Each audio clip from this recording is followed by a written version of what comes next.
there's any issues, I'm happy to jump in. Yes. Jump right in. Both feet.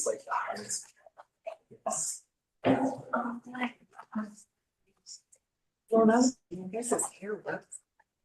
That ice did melt down, didn't it? Look at that. Wow. It's still science, right? Well, I think it's diluted Pepsi personally, but yes, it would be a.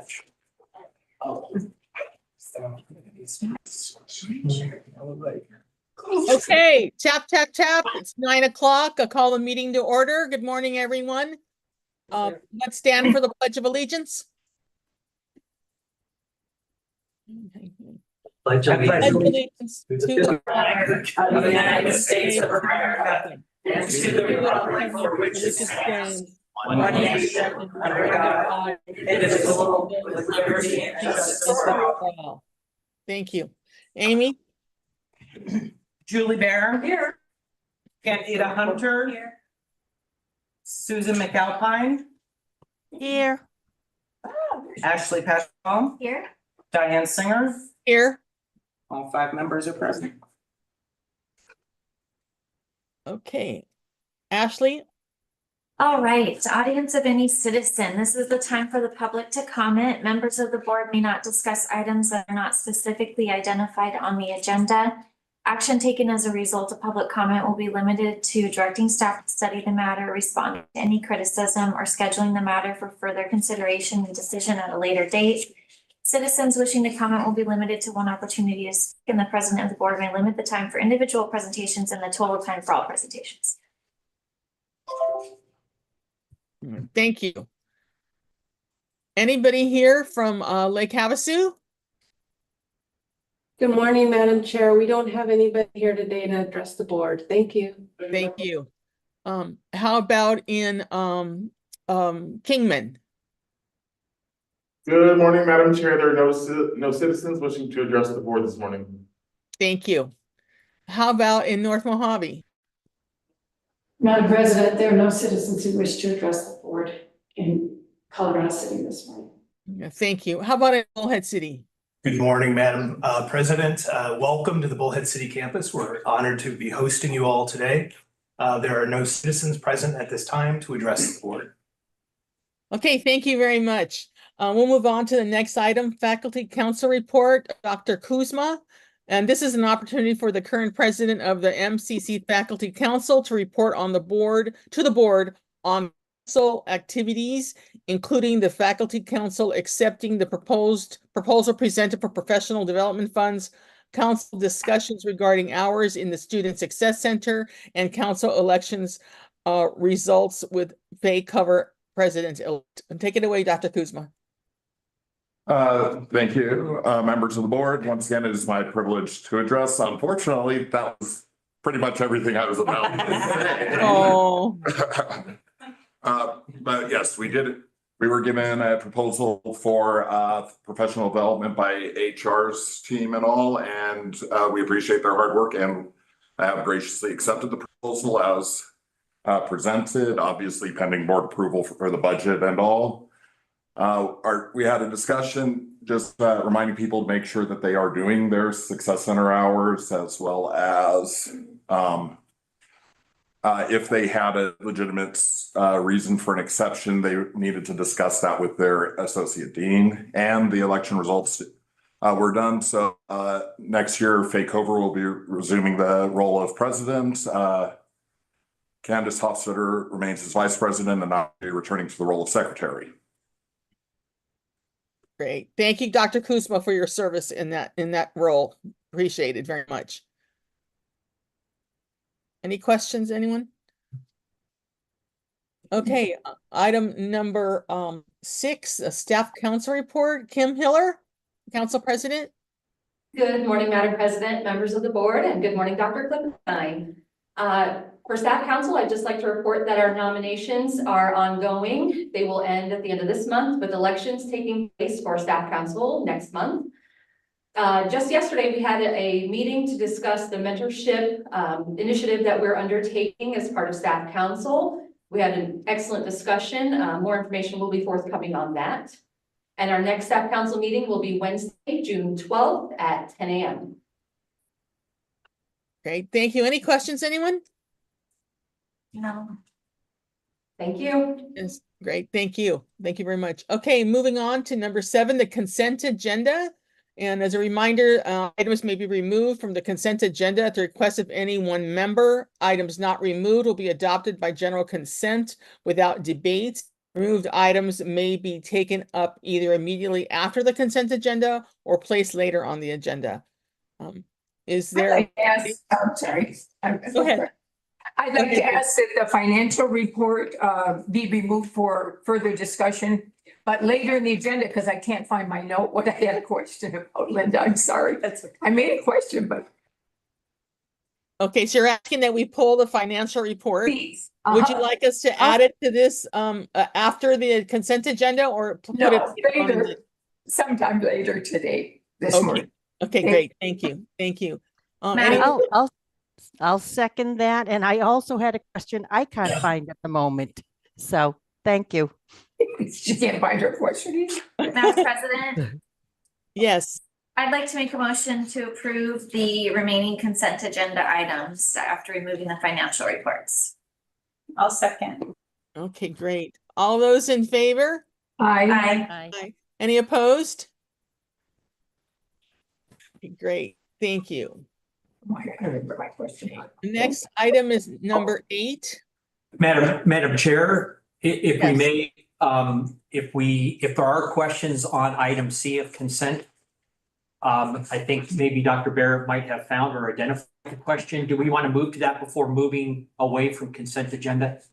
No, let's address Dr. Barrett's question now then, if she's got her Sure. notes. Are you ready, Julie? Well, I think I do. I highlighted it on the one draft and then I'm trying to make sure I coordinate. It's just a very simple question, I think. I was pulling and making like a comparison chart of budgets each year that are posted. And then I look at Linda's report, which is very thorough and always has good solid information. But I want to make sure I understand where to look. So is this the right time to ask that? Sure. Okay. So when I look at the categories that are posted with the site, the MC Mohave site, and then I look at the categories of expenses in the monthly report that you have the different colors explaining. Thank you very much. They don't seem to match in total, and I think you've explained this many times, but I don't remember why that would be. So like I look at the budget, I just have this highlighted because it's the top line. Instruction expenses of 15,369,000. I mean, not that I expect you remember that number. And then when I looked at it for what was posted on the website for the budget, it showed a different number. So is that something you want to answer now or you just want to show me sometime? I can bring those answers to the next meeting Okay, because I need to see what we're talking that's about. what I mean. I wanted to grab you beforehand, but I knew it wasn't appropriate to do that. So I've got them highlighted and I'll be happy to share with you. Thank you. And I think that'd be great if you did bring them to the next meeting, so I would benefit from hearing that Okay. explanation too. Yep, I would great. too. Mhm. And I found my questions, Oh, question, singular. I just wanted to know where the cost for the soccer teams are included, what line? Under auxiliary or another line? Auxiliary. Okay, thank you. You're welcome. So do we need to go back and now approve this? Yeah. I thought I understood that we're gonna need to put the information, the data, the information, the question, the answer will be in the next meeting. Is that what I understood? The staff was gonna get back to us on that with an agenda item for next time. Is that what I understood, Dr. Klippenstein? I think just, I'm sorry. Yeah, Madam Chair, it does sound like Linda, we have agreed that we will bring information that may address. We just need to identify the exact question that Dr. Barrett is asking. We can bring that information back. It could be included into the consent agenda item at the next meeting. I would still look to see if you wish to approve this consent now, item C under that. I'd like to move that we approve the financial report, which has been pulled from the consent agenda that we approve what's been submitted as a separate item today. I'll second. Okay, excellent. We have a motion and a second. All those in favor? Aye. Any opposed? And Okay, thanks, that's what I mean. Show you real quick. Excellent. Aye. Excellent. Thank you very much. Okay, I'm going to move on now to item number 8, which is enrollment and attention. Mr. Halls and Ms. Masterson. Let's see that one. And then if you just go to the beginning slide, please. Thank you. Good morning, Madam Chair, members of the board, Dr. Culver, Dr. Klippenstein. Thank you for having me. I think a pretty quick enrollment update today. I'm still coming off the high of commencement. As you know, we had over 700 students graduate, over 1,000 degrees and certificates. So really exciting. Congratulations again to all those graduates, staff, and faculty. Spring enrollment is pretty much wrapped up. So you're able to see here, we're ending with 3,950 or so students. That's a 13% increase from last year, 9% increase in credit count. So exciting to see that students were able to progress as well as be enrolled. Our number of credits that students take as well continue to be up a little bit too. So we only expect for that to grow with some of the scheduling, the retention coming into place, as well as the different services that student services and student success are providing as well, with faculty continuing their work too. Spring dual enrollment, these numbers really haven't changed. 719 students. There is a little bit difference from what's shown on the dashboard because these include withdrawals. The number on the dashboard do not. So we had 731 on the dashboard. Approximately 10 or so have withdrawn, and so that's 719, and you're able to see that breakout there. When I get to fall, you'll notice that dual enrollment has not been entered yet, and so you won't see any dual enrollment at this time, although our recruiters and staff are still out in the high schools working with students to prepare them for fall. Summer, to quote Dr. Culver in a meeting last week, is this real? is specifically what he said. I hope he doesn't mind, but summer enrollment has really taken off, a lot of excitement. And so when you look at that head count, we're at 2,160 plus this morning. And then you're able to see a little bit over 11,000 in credit count. And so I know Dr. Culver with the rest of his team was super excited to be able to see the growth of students, the additional scheduling, all the work that has gone into summer preparation. And so there was a lot of double and triple checking of those numbers, but really excited to see, especially as we get close to the start of summer semester.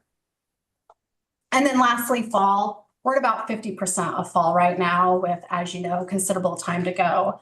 August 19th will be when the semester starts. So I imagine that once staff and faculty get summer under their belt, fall, of course, will become the main focus moving into the next year.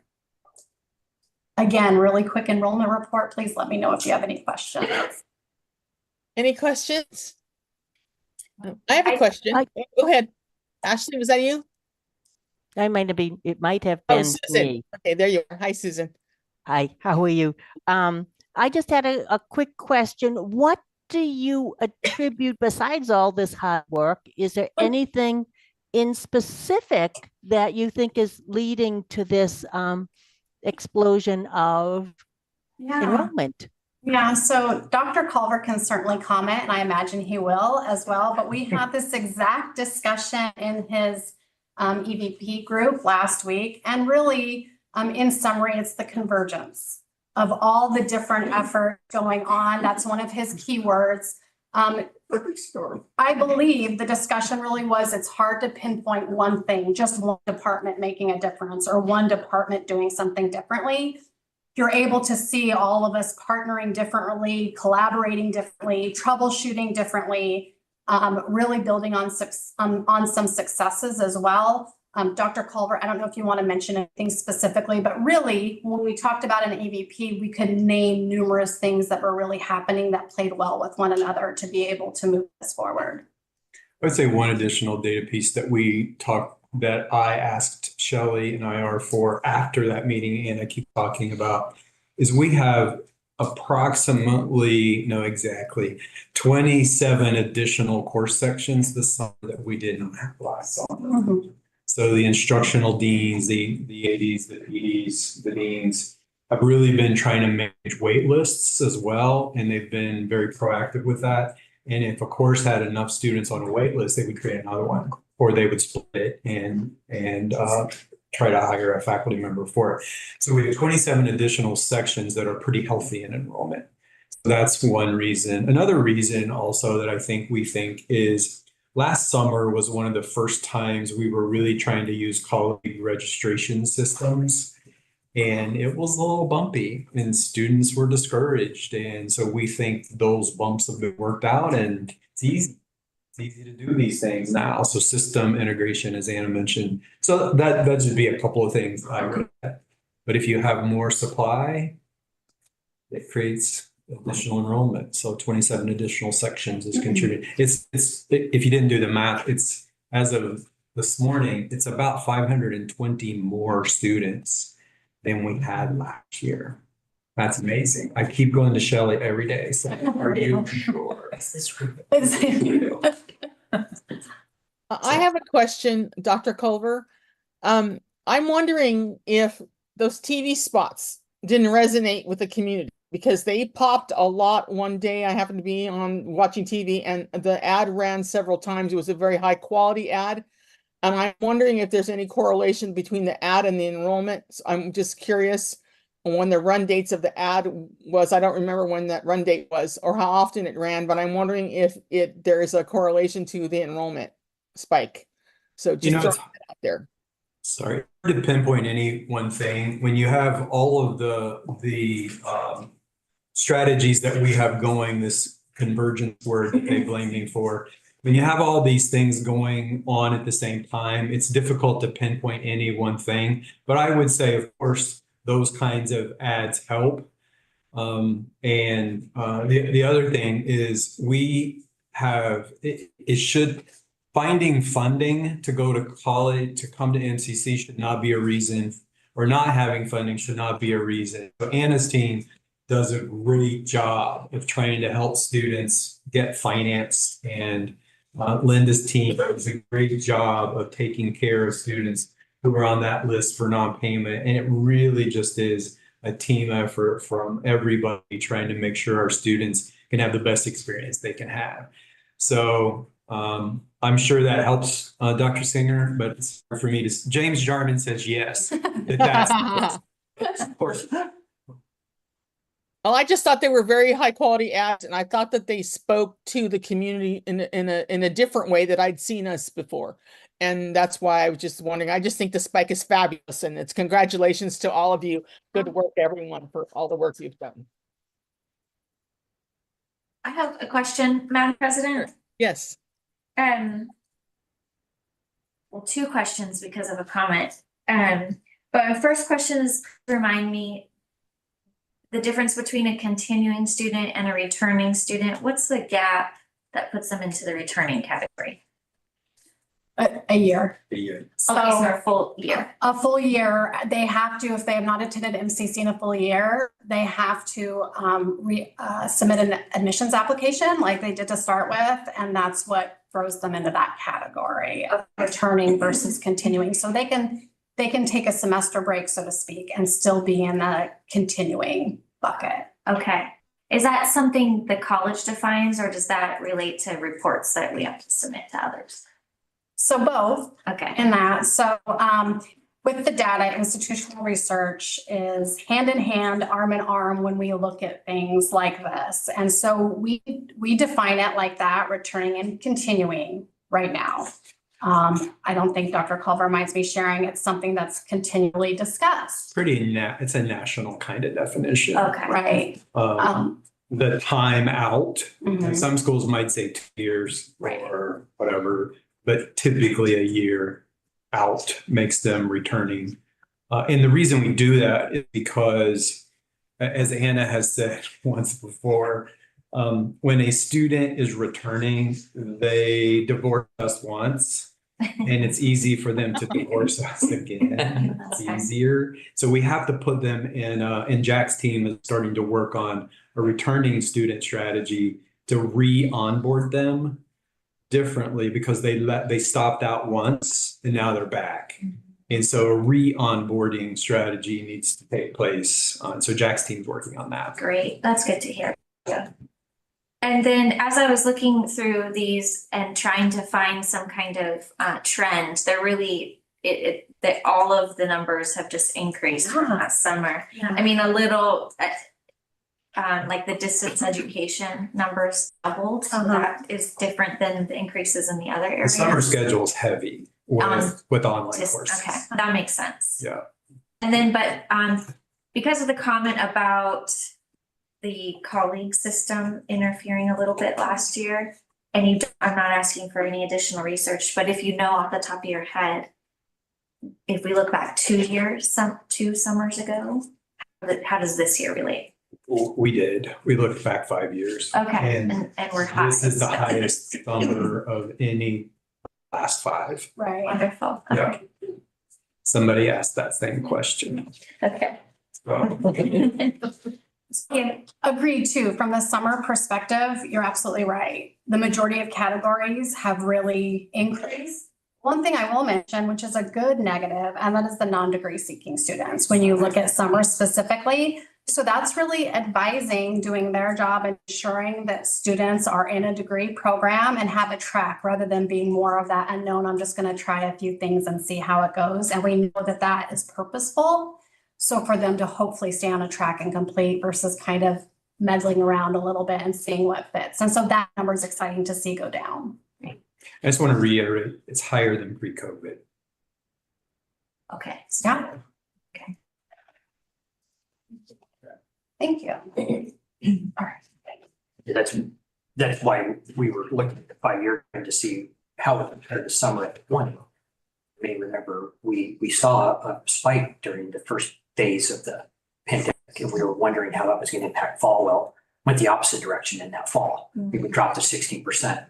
That summer actually was trending really well. So I was kind of curious on the comparison there. And we are above that. Good job, Anna. Thanks, Anna. Fabulous. This is really great news. Thank you for all your work and effort in this. This is great. All right, let's moving on. Now, any questions from anyone else? Have questions before we move on? No, good. Okay, thank you very much. The next item is the board report, item number 9, and the president's evaluation process. So the board is responsible for conducting an evaluation of the college president annually. District board governing board members shall meet in executive session on June the 13th, 2024 to confer and complete the evaluation. The evaluation format is both quantitative and qualitative. Additional information will be distributed to each member, including the evaluation instrument and detailed process. Could you pop the slide with the timetable, please, on the screen? Yes, I can. In my deck, it's 31, on page 31 on my agenda deck.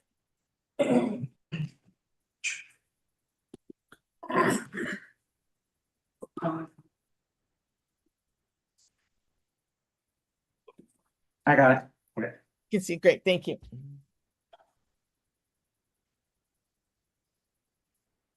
Oh, I Let gotta me know move. when it's up. I gotta move to the webinar.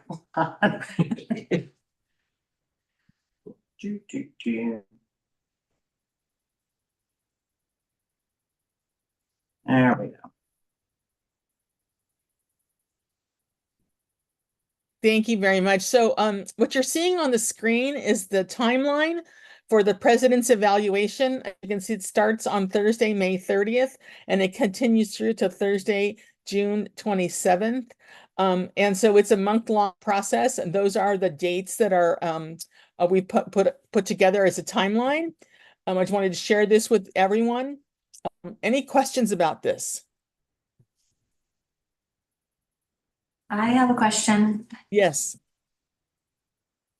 Right.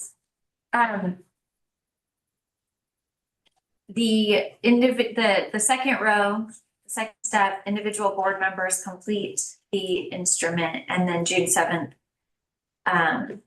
is the last day to submit to board president. Okay, I read that as college president and that was not making sense to me. Never mind, I don't have a question, sorry. Okay, thank you. Thank you, Ashley. Any other questions? I have Yes, a question. Oh, Susan, I'm sorry. I just have a request that this page be provided along with the self-evaluation material so that we have it together. okay, we can do that. Any other questions? I have a question. When we submit these own individual responses to you, the college, the board president, are we going to see each other's responses? Is that going to happen?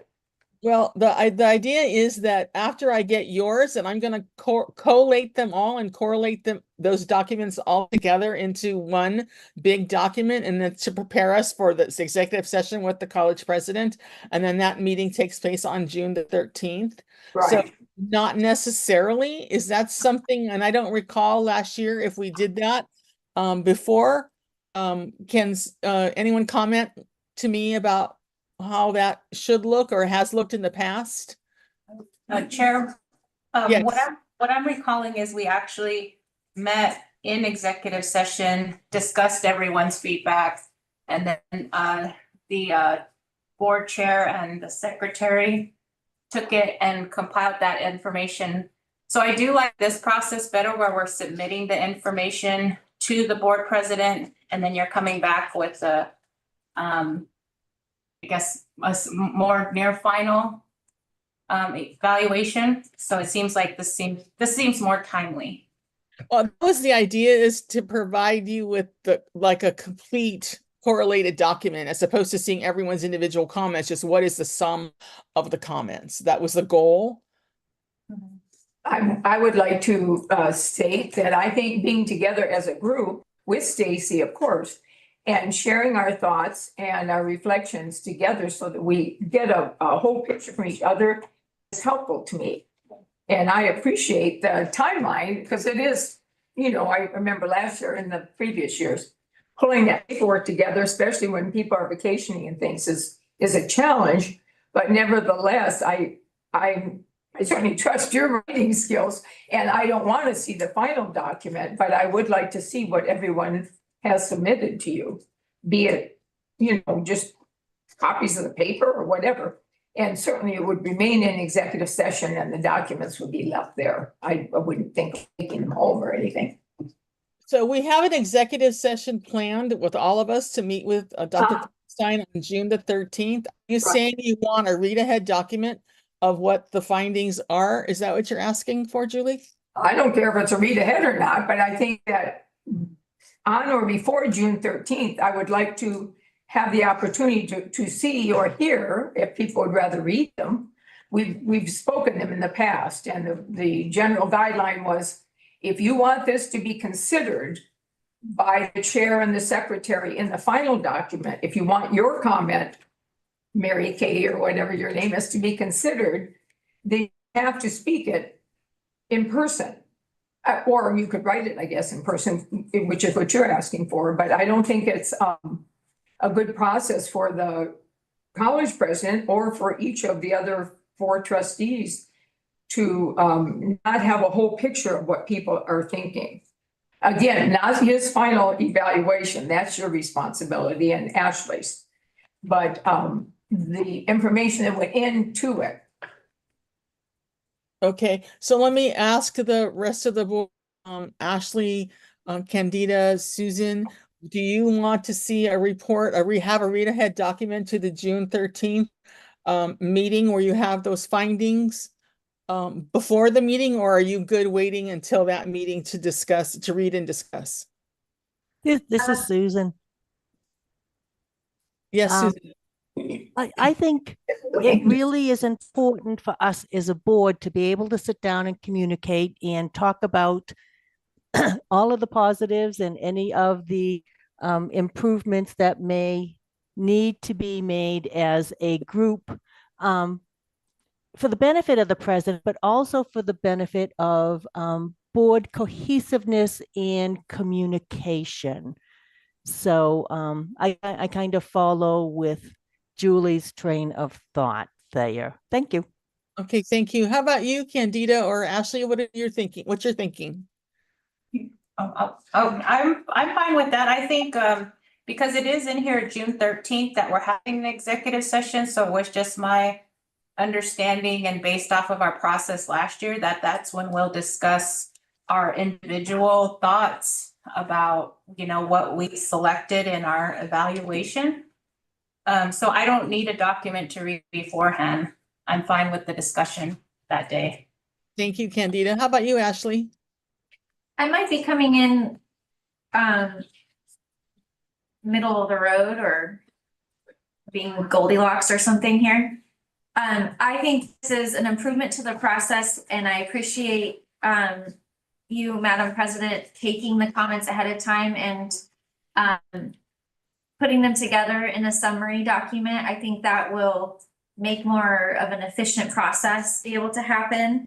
And so let me just check in, the plan as presented would be then that document which pulls in all 5 of our evaluations into one would be provided at the executive session and would be something we would be referring to during that meeting.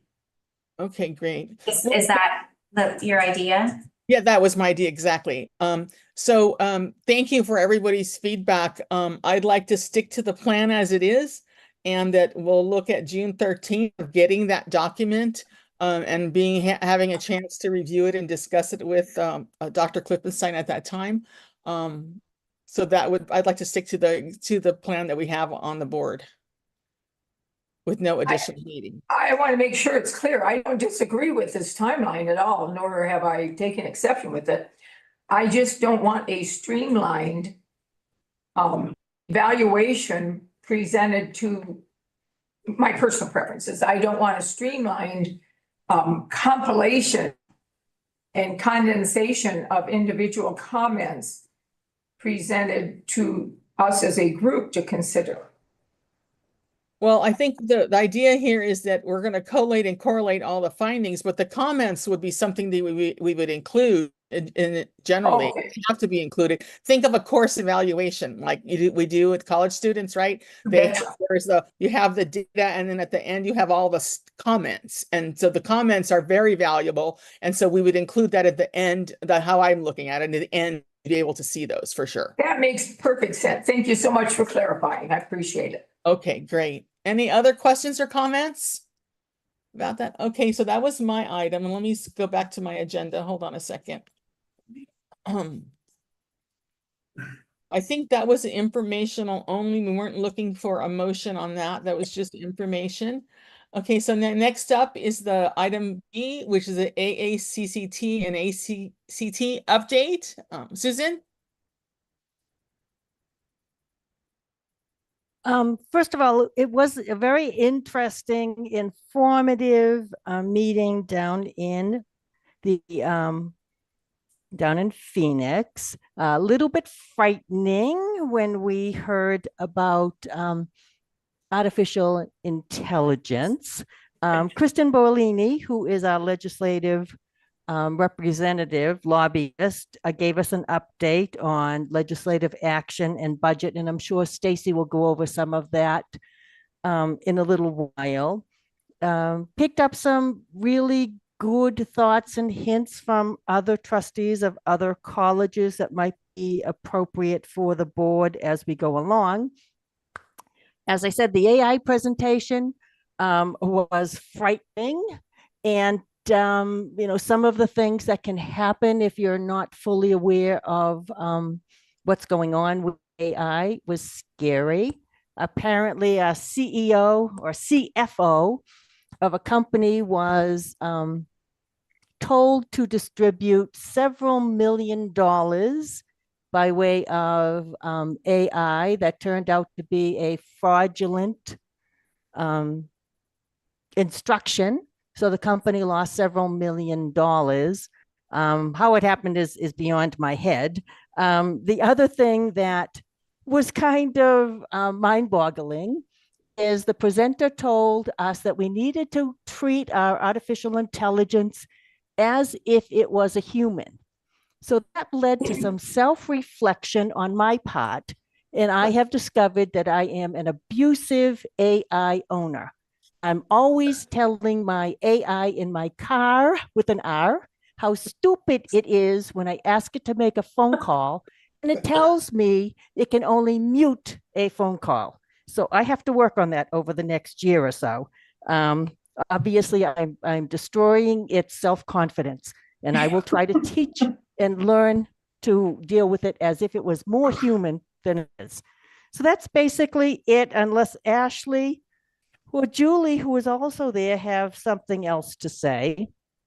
And then also that the 2024 ACCT Leadership Congress, Community College as Catalysts, Cultivating Skills for the Future, is now scheduled for October 23rd to the 26th in Seattle. And Julie, you might want to pop in on that if Julie has anything to say, or Ashley, and then Diane, you pop in on that 2024 Leadership Congress.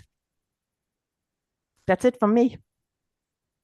Great. Thank you, Susan. Thank you very much. Any comments or questions? I'd like to refer to the item above that wherein we refer to the trustee development resources.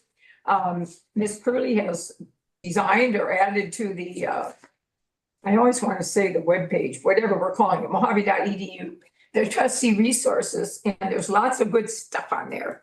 And although we've attended some things in person, recently I attended the parliamentary procedure workshop. I think it was December, January, I can't remember. I attended every year online. I have ever since ACCT has put it out there for us. And you do it from the comfort of your home, drinking a cold beverage.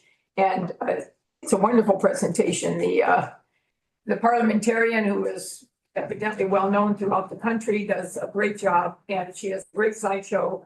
You can ask questions in the chat room, but it flows very well. And Amy posted for us, and everyone in the public can see it too, under trustee resources.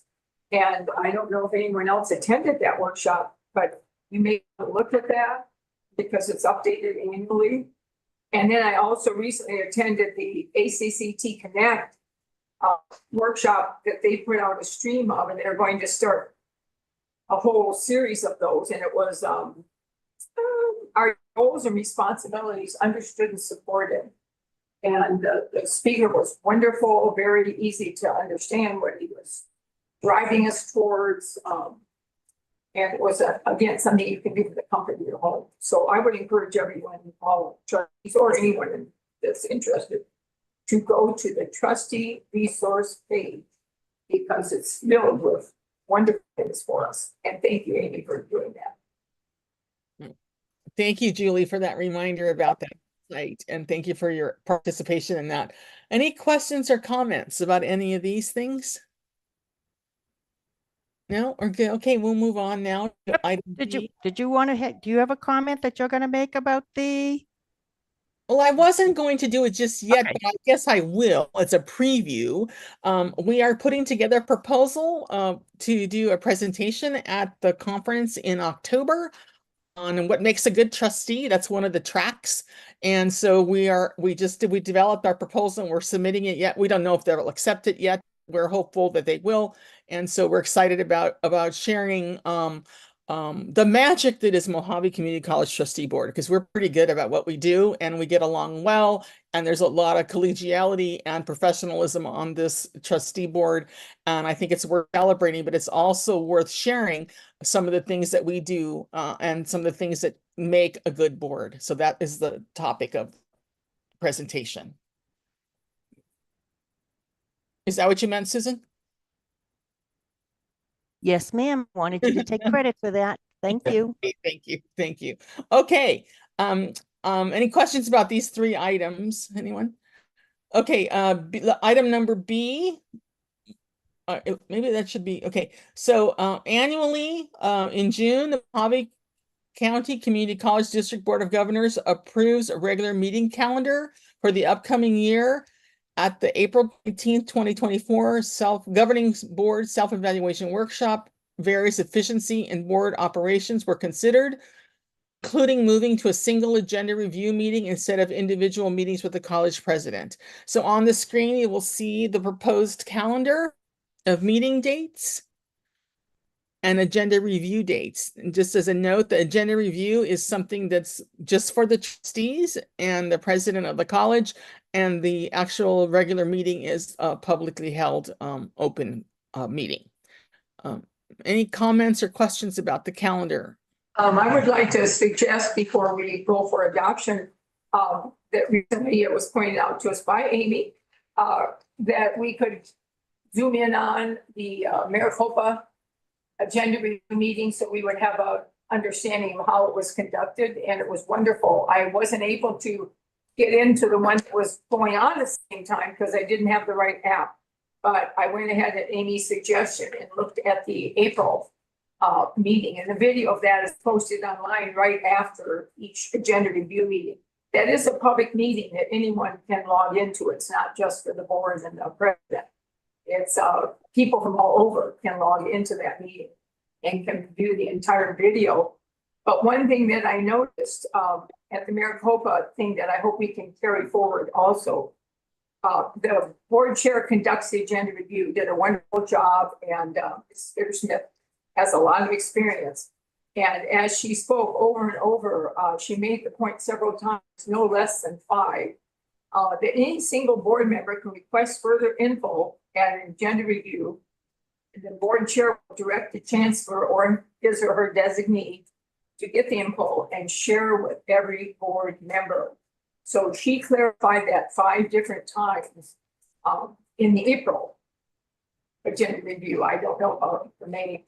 And that is that a board member can just ask a question during the agenda review, and whatever information, like today, Linda was saying, actually, this isn't an agenda review, I'm sorry, but we didn't have it. But that wouldn't just come back to me, of course, which Linda knew, it would go to all the board members. And I think it's really important as we go through agenda review revisions like we're going to do, which is a wonderful idea, that we understand that. So if someone's not at the agenda review and someone else asks a question, you don't have to be there to get the answer, that type of thing.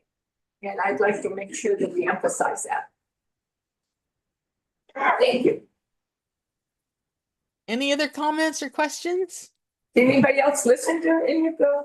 No, I haven't had a chance to listen to it, but that's sort of what I was thinking as we discussed all of this, changes from individual updates to a group agenda review. And I also just want to say that I think that this will strengthen our knowledge of what's going on and where each person in their community that's on the board, where they're going and thinking and needing. So I think it's a really good change. And I hope that, we will be able to do that, particularly in light of the form that we were talking about at one point, that I think it's completely appropriate that if somebody asks a question, all of the board members know what the question was and receive the answer. So thank you for doing that, Julie, and thank you, Diane, for pulling it together. Very welcome. Thank you, everybody. Thank you for your comments. Okay. Yes, Candida. Yeah, I'll just add to that. I appreciate having this agenda review. I was wondering what the time frame is, because early August 12th, I have meetings. So if it's between 11 and 1, I could do it. I'm just putting that out there. But yeah, I do like it, and it will be recorded, right? Okay. Yeah, I think it should be recorded because I too, Candida, have conflicts on the Mondays. I'm teaching at that hour. So yeah, we're gonna have to work through some of those kind of issues. But yes, we'll record it, and the idea is that everyone participates and to Julie's point, collaborates on that agenda review so we can all hear each other's questions. So Madam Chair. Yes, Ashley. I'm stating the obvious, but these agenda review meetings would require a quorum of the board to hold. Yes. There will be noticed as a public meeting in case 5 of you show up. If 5 of you didn't show up, we would just continue. There's no action on the agenda review item, so we don't need a quorum to vote on anything. It's just discussion. But it would still continue. I mean, we would not hold the agenda review meeting if only 2 showed up. I mean, I suppose we could, but I just wonder if I'm willing to try this out, and I thank you for putting this together, and it is what we asked for. But I want it, the purpose of the agenda review meeting is for what has already been described, the time for all of us to hear each other's questions, and help have that be a process that will help us be prepared for the regular meeting. And if it is a situation where we don't have quorum,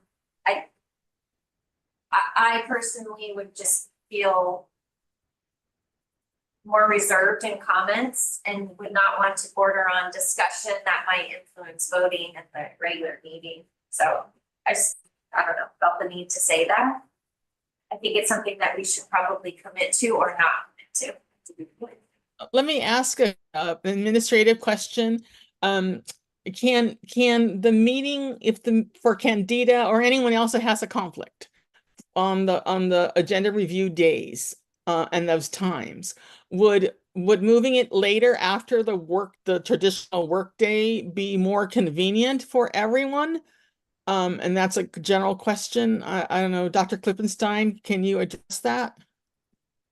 We would be happy to do whatever is required based on board approval of their timeline for an agenda review meeting or any meeting. So if you wanted an evening, regular meeting and agenda review meeting, we would be there. Okay, how do you feel about that, board? How do you feel about moving it to like a 6 p.m. and Candida, would that meet your needs for your work day? Chair, I'm sorry, I apologize, I forgot it did say 4 p.m. on here. That works for me, but I do think Ashley brought up a good question in regards to quorums. Like, I was wondering if a question comes up, like, can we follow up on this? Is that considered action, or is it only action when we say make a motion? I just want to make sure that we're thinking through that process piece. So I didn't think about that. I would like to ask, and to confer with all of us, if 4 o'clock doesn't work for you, why did we set that time, Diane? I'm you're the chair. As always, the schedule is a proposal for a starting point. Okay, great. Decisions about meeting times are the board's purview. It would seem if Next one. we're gonna work at this and try to make it work, we need to pick a time that. If it's okay with the board, I'd love to make the meeting 6 p.m. rather than 4 p.m. because then I'm past my work day. But I'd love board consensus. I know you have everybody has family commitments and such. Is that a conflict for anyone if we moved it to 6 p.m. on? What days do you teach? I teach on Mondays and Wednesdays. Well, maybe we should have it on a different day at 4 o'clock or 4:30. The Maricopa was at 4:30, just to point out they were. So, we've got people with young families, which I have none of these conflicts. But, I realize there are people at work and people with families. And so running into the evening like that, and employees like Dr. Klippenstein, though his children are grown, why are we having it on Monday then would be my question. Don't you have some of the ones on Tuesday now? So could it be on Tuesday at 4 o'clock? And I just need to jump in and let you know that I have another elected responsibility that often happens on those Mondays at 4 o'clock. Actually, it happens at 5 o'clock, but I need to travel. So Susan, are you available on Tuesdays? Pretty much. Okay, and is if we moved it to Tuesday, would that be a good for Ashley, Candida, Julie? Oh, Julie's neutral. She'll go anytime. Okay, how about you, Ashley? How about you, Ashley? Yes, Tuesday would work. for the most part. Yes. How about you, Zoom is much easier to attend. Candida? For me, the most part, but my schedule changes in the fall. So, and I don't know that yet, it just depends on my kids' activities. But I think 4 on a Tuesday could work. At least for the beginning till we get started. Okay. That might make more sense. Yes, ma'am. Can you make those changes for us and make it Tuesdays at 4? And maybe we should pilot that for 3 months. After 3 meetings, if we find it's not successful, readjust rather than have a permanent annual schedule set up. Being drafted, but maybe not adopt a permanent schedule yet. That's what I was going to suggest. And also then we could certainly approve the proposed regular public meetings, although I can't say that because the agenda review, the August regular meetings, we could approve those dates. And then we can have the other dates pending a pilot and reevaluation. Sounds good. Madam President, Yes, Ashley. I have a question, a comment, and then I'd like to ask if I can make a motion in that order. Okay.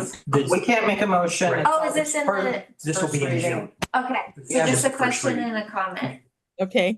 and a suggestion. Okay. Okay. My question was about, so I noticed that the commencement and meeting date are now back to being on the same day. And I wonder if, I think this was the year we tried out that we're here again the week after. I just, wondered if that May meeting, because of the few years that we had it where we were here in the morning and the commencement in the afternoon, it felt rushed and for me, it felt I shouldn't ask all my questions. So I'm wondering if that agenda can be minimized to whatever's necessary. And I wouldn't want that to be offensive to any of the anyone who provides updates, but maybe not for that meeting. Again, the dates are not, the third Friday of the month is merely proposed as a potential date based on consistency of third Friday for the public. The academic calendar last year was just different for some reason. So we did split off of commencement dates. So again, we could come back in June and have that meeting on the second Tuesday or the Wednesday or. Yeah, I'm actually fine with how it's proposed. Okay. My The agenda request development. is for that agenda, just To be real concise. action items, yeah. And I have to say, I agree with that. I mean, it was really, commencement is really cool, really fun, really exciting, but it's also exhausting by the end of the day. So I think I really like, because I have to travel so far to get there, having the meeting and commencement on the same day. But I think it's a really good idea, Ashley, to really make that particular meeting that we have the bare minimum, essentials, things that absolutely have to be covered. Our meetings seem to be getting longer and longer and more workshops. So to have one meeting that really is just the essential stuff that we have to vote on and then go to graduation would be fabulous. And Madam President, my suggestion for our when we do adopt this calendar is that we do go ahead and adopt a full year schedule just for practical purposes. Yeah, and then we can always, I'm assuming, we can always request that this be, if it's not working out, we just revise the meeting dates and amend the calendar. That's great. So this is the information only. There's no decision here, but thank you, Ashley. Those are really great suggestions. And I think we have consensus on that, on those suggestions. So that's fabulous. Thank you very much. Thank you for adding that. Okay, let me go. I'm going back to my agenda. Hold on, let me go there.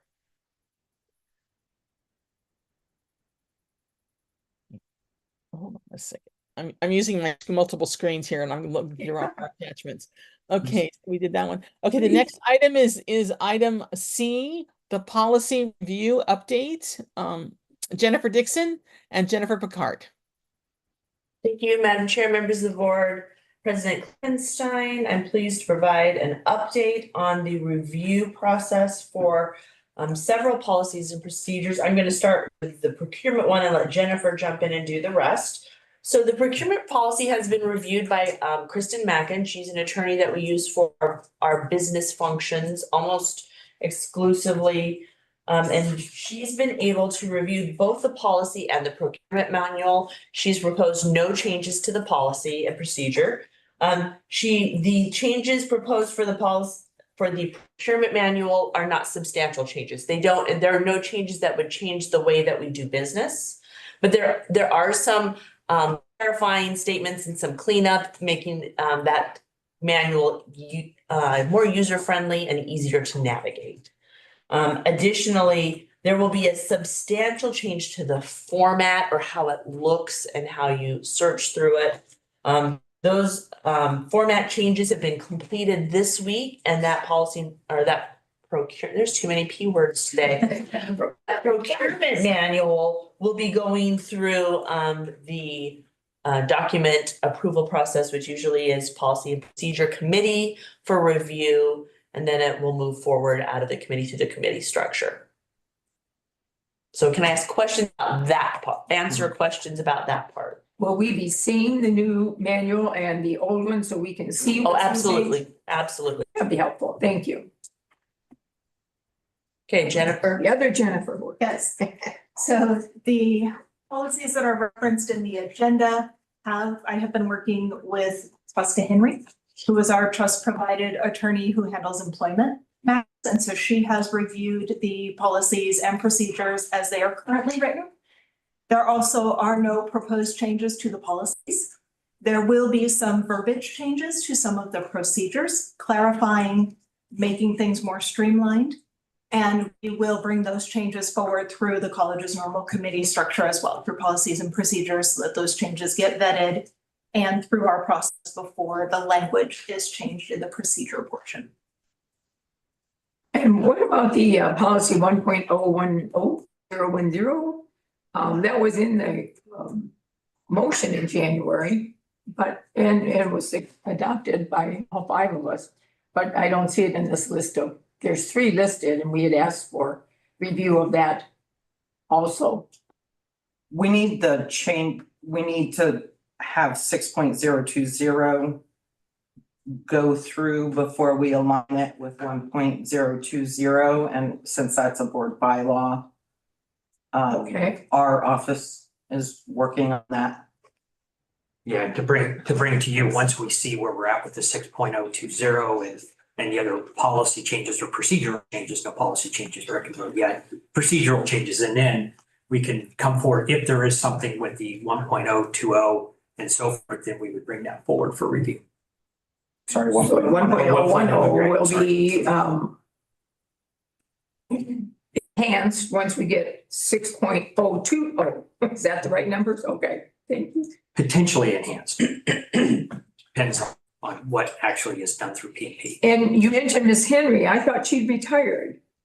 No, she is still actively working, and she is the one who provides guidance on employment related matters. She did leave her old law firm and open her own law firm, and that might be the separation. Looks like she left. She did not. She's opened a different law. She's still working then under the risk program. Yes, she is. All right, well, I'll ask another question another time. Okay. Okay, any other questions or comments from anybody? All right, and that was information only, no decision necessary on that. Okay, other trustee reports, item D.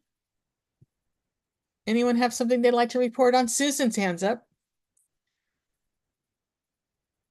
I don't have something to report on. I do have a comment and request to sort of just put out there. And I just feel the need to make it at this time, if that's appropriate. Please. Okay. Over the next 15 years, staff will be proposing a total of $103 million in potential construction. In 2024, our budget is over $46 million. And in 2025, our budget will include $107,000 of auxiliary funds. And taxpayer funds will help support the soccer teams within a proposed 2025 budget of $449,000. And this doesn't include housing costs, scholarships to team athletes that may be provided. And I need to say right here, I am really grateful for the people and the groups who have been doing fundraising to help support the soccer team program. I'm sure it's no surprise to anybody that's listening that I am extremely concerned about the finances of this college and the information presented to the Board of Governors, decision-making and approval. In the future, I hope that every proposal coming forward to the board for approval will be complete with documented potential costs, expenses, and any potential income. Proposals that I would like to see include benefit projections, including the number of students that will be served and the value of expenditure for the students' employment possibilities, the college, and the taxpayer. I would appreciate that contracts and/or purchase agreements be complete and correct. And I appreciate being given some time that I need to research and consider all of the aspects of the proposal before making a decision. If I'm not comfortable with something, my vote is consistently going to be a no until I'm completely comfortable with all of the information being presented. And I appreciate staff and President Klippenstein's help in making me comfortable with these huge amounts of money that we're looking at over the next few years. So thank you. Thank you, Susan, for your comments. Thank you. Madam you go, No. please go ahead. I just wanted to report, I don't know if you can't see these if you're not here, but those of you that are here, I was in the lobby the other day and saw the student housing information that was there for people to come in when they were registering and things. And it was just so fun. Just they have a nice table set up with a full preview.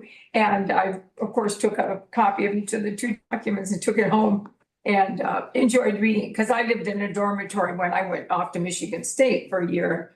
I remember that, but things have sure changed because they don't mention popcorn poppers. And when I went to school, we all were told to bring a popcorn popper. That's not on any of this paperwork.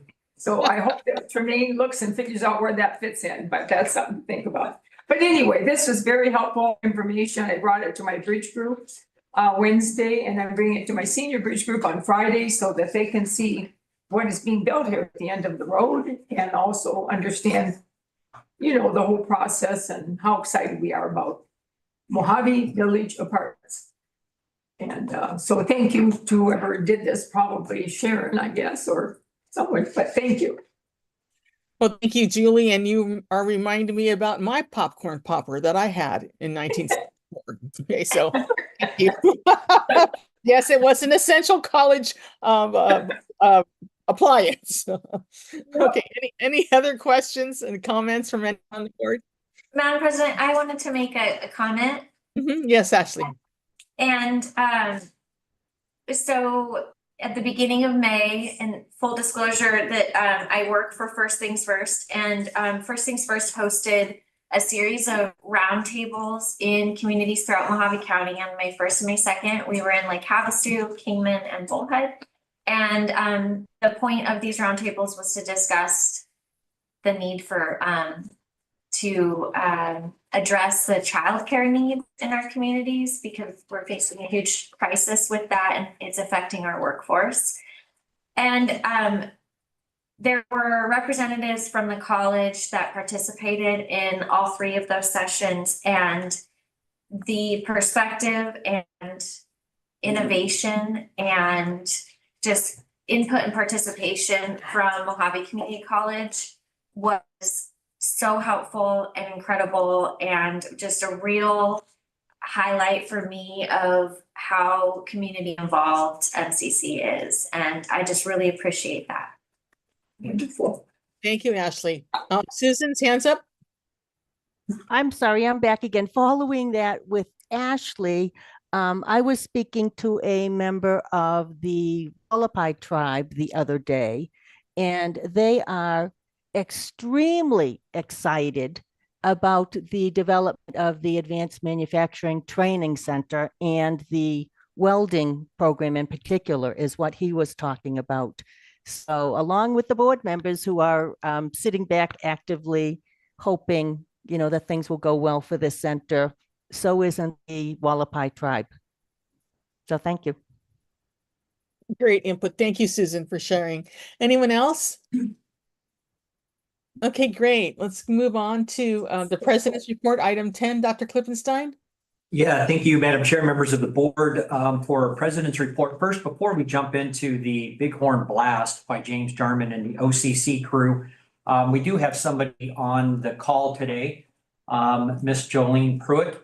And Jolene is the new Vice President of Administrative Services here at MCC. Will start July 1, but she joined us today to listen into the board meeting, and I just thought I'd give her an opportunity to say hello real quick, and you can say hello to her. So Jolene, say hello.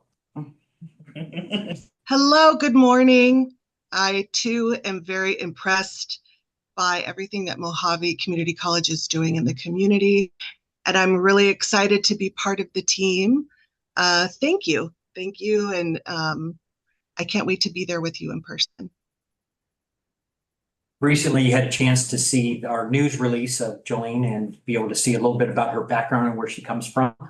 And we really do appreciate Jolene accepting the position and moving forward to join the team here. And you'll see, I'm sure, plenty of her as she starts in July. Thank you very much, Jolene, for being on. Well, thank you and welcome. Welcome, Jolene. Great background and great background on that screen. A beautiful background for another beautiful. Great, thank you. Thank you so much. Madam Chair, we'll move forward then with the item A, which is the Bighorn Blast.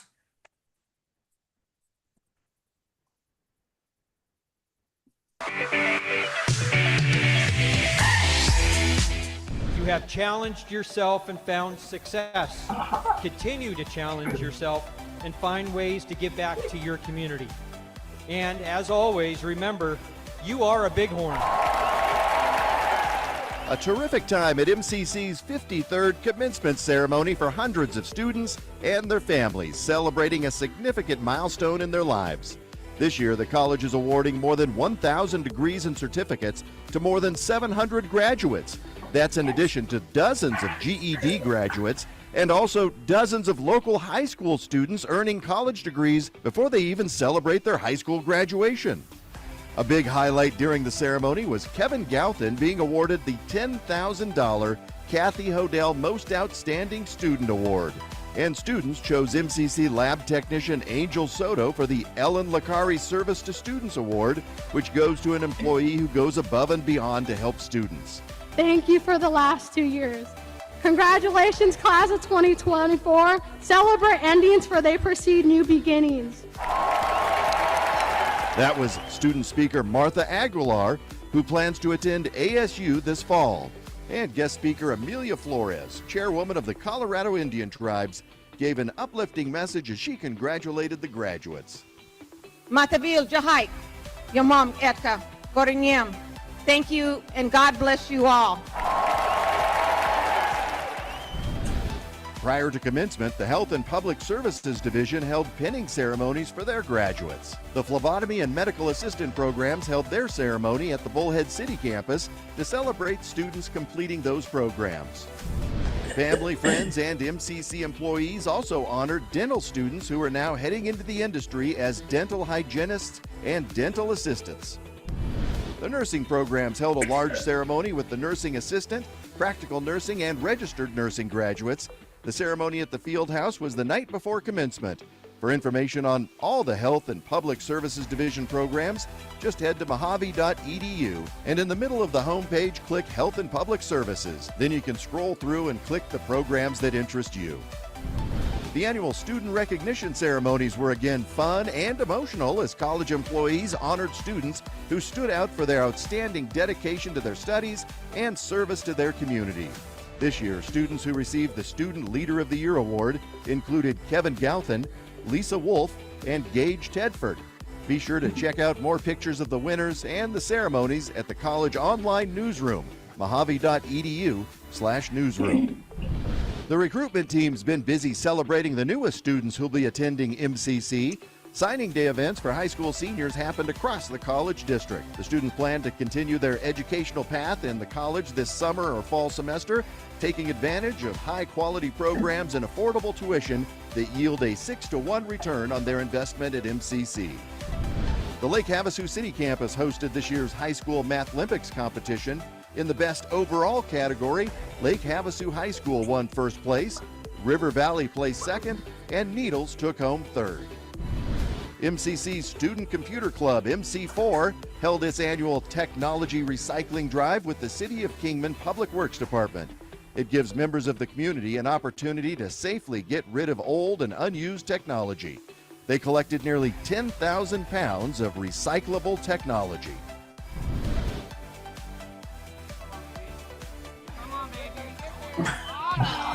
The Bighorn Boosters held their third annual golf tournament fundraiser in Bullhead City to support the men's and women's soccer teams.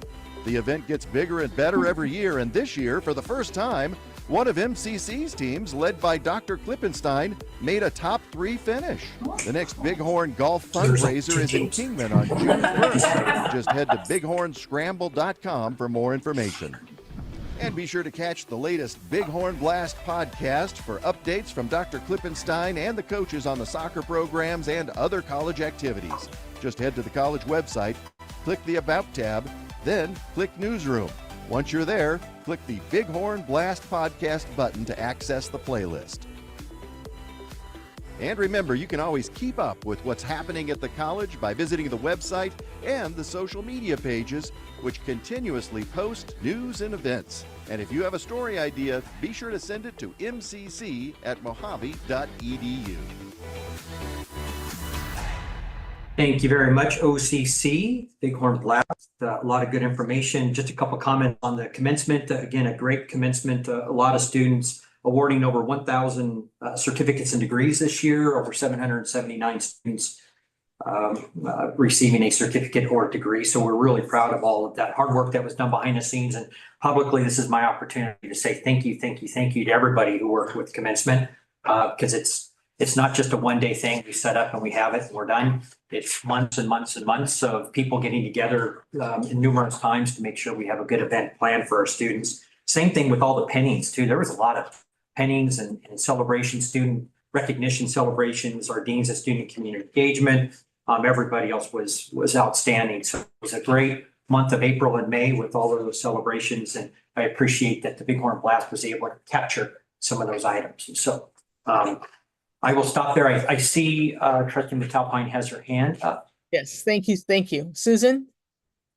I just wanted to say thanks, first of all, to James, who always does such a great job, but also I meant to text or email President Klippenstein Friday afternoon after we left commencement to ask him to make sure that he said thank you to everybody involved in all of the pinnings and putting together commencement, because they really did a super job, and it was really nice to be part of it. So thank you to everybody who may or may not be listening. Thank you. Ditto Susan's comments. Thank you. I was able to send out a thank you to everybody with my selfie, pictures of my selfies. So everybody has a picture with selfies. Also, this is my opportunity to say thank you very much, Robert. He did leave, Dr. Kuzma, for serving as the president of Faculty Council for the last year. And I'll make sure I thank him. I thought maybe he'd hang out and we can all celebrate him, but I will make sure he's celebrated. But he was a good president for the last year, and we're excited to have Faye also moving in. So just a couple quick updates there. I'll bounce into a few others here at the end. Madam Chair, if I may move to item B, which is the intergovernmental agreement, the governor's office for the Workforce Scholarship Program.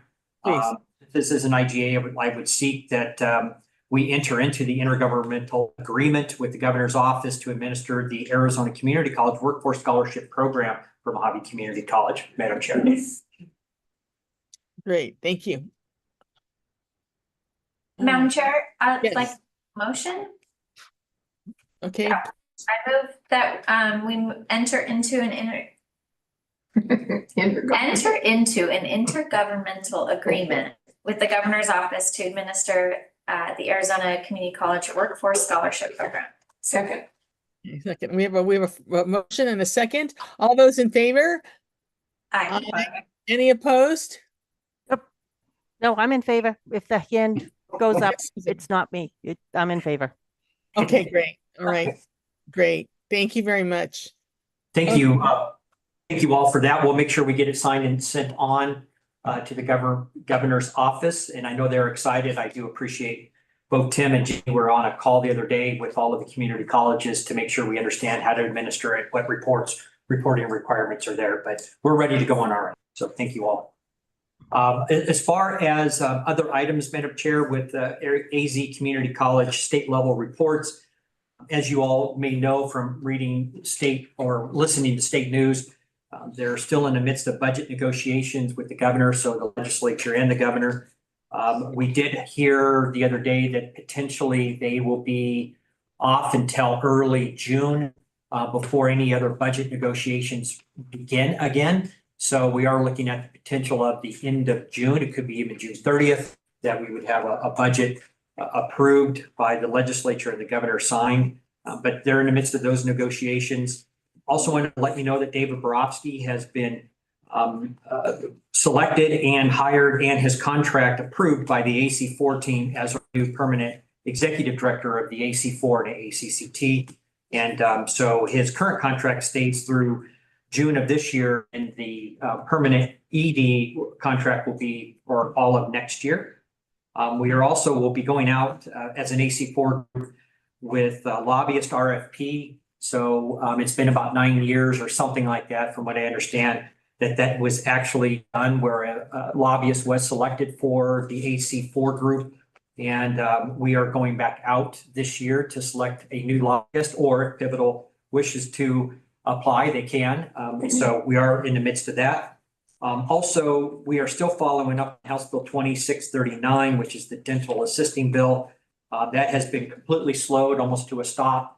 The governor told those from the Arizona Dental Association, who are proponents of and help write the bill, that they would prefer that they actually sit down with the community colleges and talk about language and sorting some things out, where the community colleges were a little worried about the issue with dental hygiene and bypassing what we would consider good training in order for them to pass a certain test. And we believe that we should be involved in that type of training and not left up to individual dental offices. And we have not yet heard from the ADA, the Arizona Dental Association. And so nothing has been moved forward on that at this given time. Those are the legislative updates. I'll stand for any questions before I move into item D. Any questions? Okay. All right, item D is just some current events. A couple things I was going to compliment Anna as well. And I know she's probably listening in, but to Jack and the whole team on enrollment services, but that summer enrollment is really something for us to watch and to see where that is going, and both positive, we hope positive impact on this upcoming fall. And I just wanted to say thanks to everybody in that regard. Also, I had it written down here in my notes to thank Ashley from First Things First for the invitation to join and to meet Belinda as well. I've never met her. I've seen her, but never met her. So that was very nice. So thank you for that. Also, this upcoming Thursday is the Northern Arizona Mayors convening in Kingman on the Neal campus in room 240. So we'll have 5 mayors there with a lot of other folks in attendance. I was asked to give kind of an opening remarks and welcome them to the campus, but also just our connection with all the cities and all the work that we're trying to do in the region. So excited about having them on campus. Also, you may not know this, but we have a city intramural softball team. I don't know what we're calling ourselves, the Mighty Bighorns. I'm not sure yet. We're 0-2, so maybe not so mighty at this given moment. There are some people in the room that are on the softball team, and it's just a good chance for a lot of faculty and staff to come together and play some evening softball up in Kingman. So excited for that. And we have various people playing various positions at various times. How's that?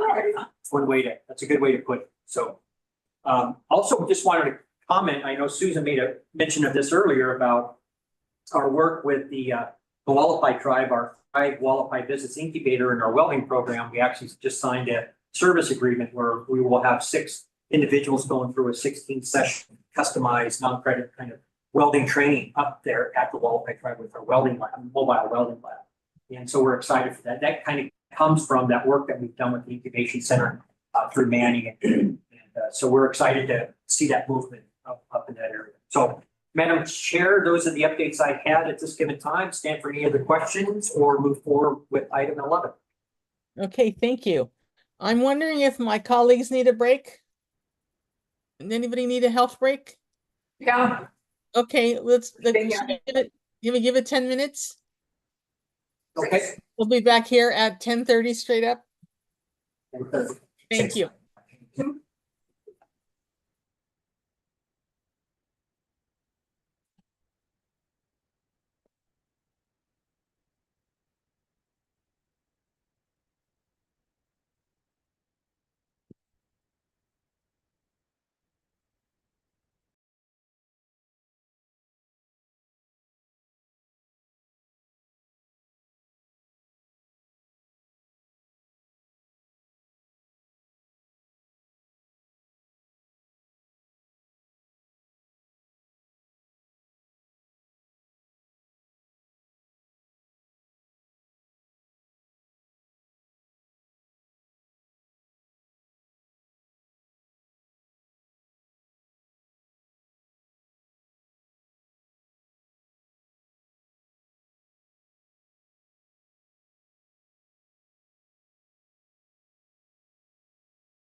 I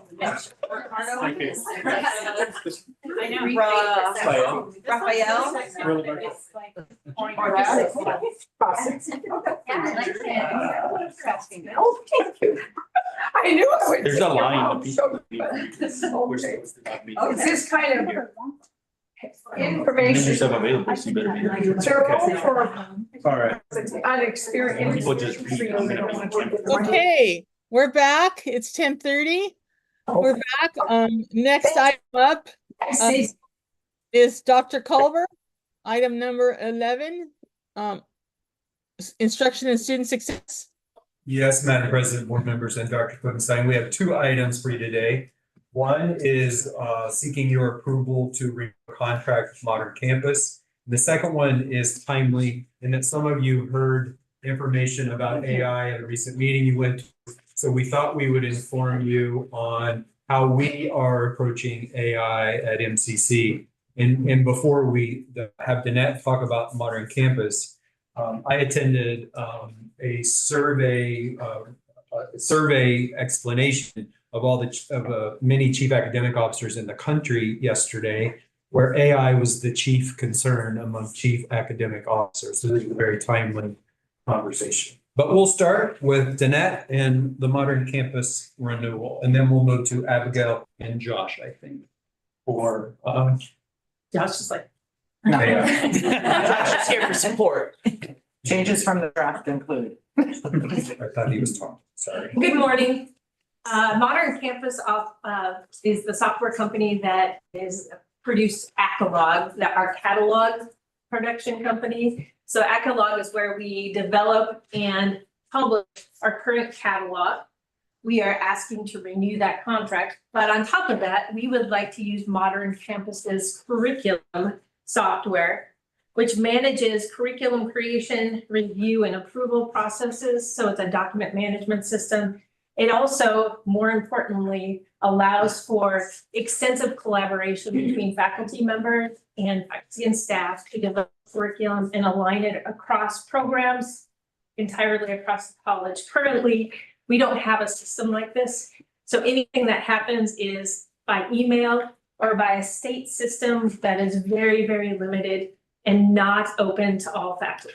So this would open up a process where all faculty would be involved in the entire curriculum development process and allows us to use the software for meetings, so voting and all that, all the stuff is in one place.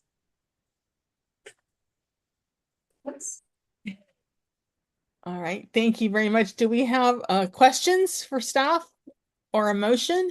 Yes, Ashley? Oh, Julie? I'd like to make a motion, and then if there's discussion that could follow, maybe. I would like to move that we, as I'm looking back to find my agenda, I was ready until she said that. Ashley, if you're ready, you go right ahead, for anybody. Okay, thank you. To renew the contract with Modern Campus for catalog management software and to enter into a contract with Modern Campus for curriculum development, for curriculum management software, each for 38 months, total expenditure of $90,870.07. That includes a 10% contingency as outlined in the appendix. And thank you. And I do have a question. Okay, go ahead with some motion in a second. Go ahead, Ashley, with your question. Thank you. Regarding, and I think maybe there's more you have to elaborate on, but regarding this, I would like you to tell me what are the cons or arguments against this additional software for the curriculum development? The only con is that it costs money. Okay. The rest of it is total pluses for the institution. A lot of the things we've been talking about for years for collaboration, assessment planning, aligning all the programs so that the whole program talks together. That means the gen ed people are with the program people. All of that can be solved using this one type of software. So I would say no cons. And if I may add, it also supports our improvement to some of the criteria in the HLC findings. So it supports that and helps us to be more efficient with curricular and assessment management. So time-wise, Charity spends weeks of her time typing stuff into Colleague when we change any program, any courses. Andrea Wang, the curriculum person, also spends weeks of her time doing data entry type stuff. All of that would be eliminated, so they have time to do their real stuff, not Right, more productive. Madam Chair, Yes, if I may, just to ask a question on both the motion and the second. In the document that we just provided you, the updated document with a slight change in dates, it's slightly different than what's in the appendix. So by saying what's in the appendix, what I would ask if you wish, as a board, to just eliminate the as outlined in the appendix. So the motion would be that includes a 10% contingency period. If so moved. And we have people here to explain the change in the dates and when it was basically prorated and or the start date. okay, Susan has her hand up. Can we hear from Susan? That's the question I was going to ask that President Klippenstein just mentioned, that issue with the prorated fees dates. So if they could address that, that would be fabulous. So the question with curriculum, as we progressed through developing the contract, we kept moving the date on Modern Campus. We intended to have this done in April. It ended up in May. So when he kept prorating the contracts, he got to change the date in number 5, which he did this morning. So it all matches. It has been prorated. So day by day, he kept cutting off money. So I withdraw my motion.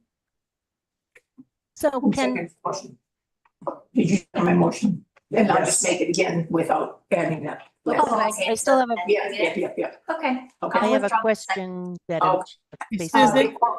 Before we have any more questions, I have withdrawn the motion. It's been seconded by Susan. Since it was, I'd like to go ahead and restate, or I would like to make the motion to renew the contract with Modern Campus for catalog management software and to enter into a contract with Modern Campus for curriculum management software, each for 38 months and a total expenditure of $90,870.07. It includes a 10% contingency period. I'll second. Okay. Okay, Sorry. Thank you. Okay, Susan, you have a question?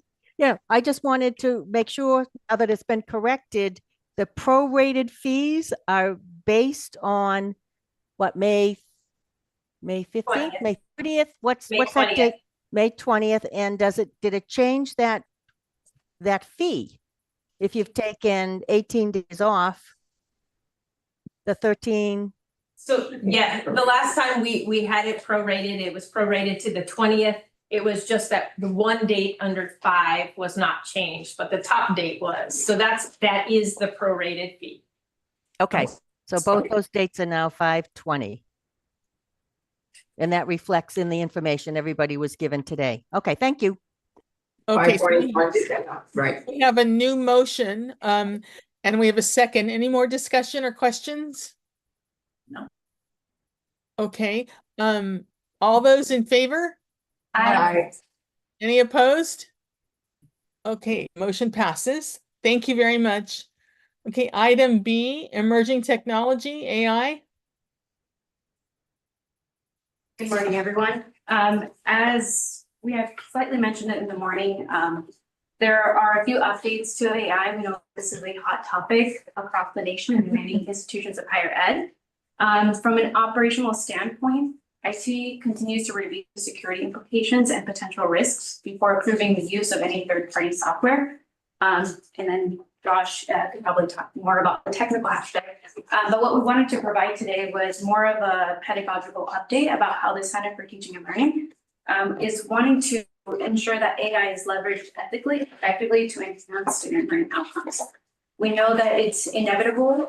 The scope of AI and its use is going to continue to grow exponentially.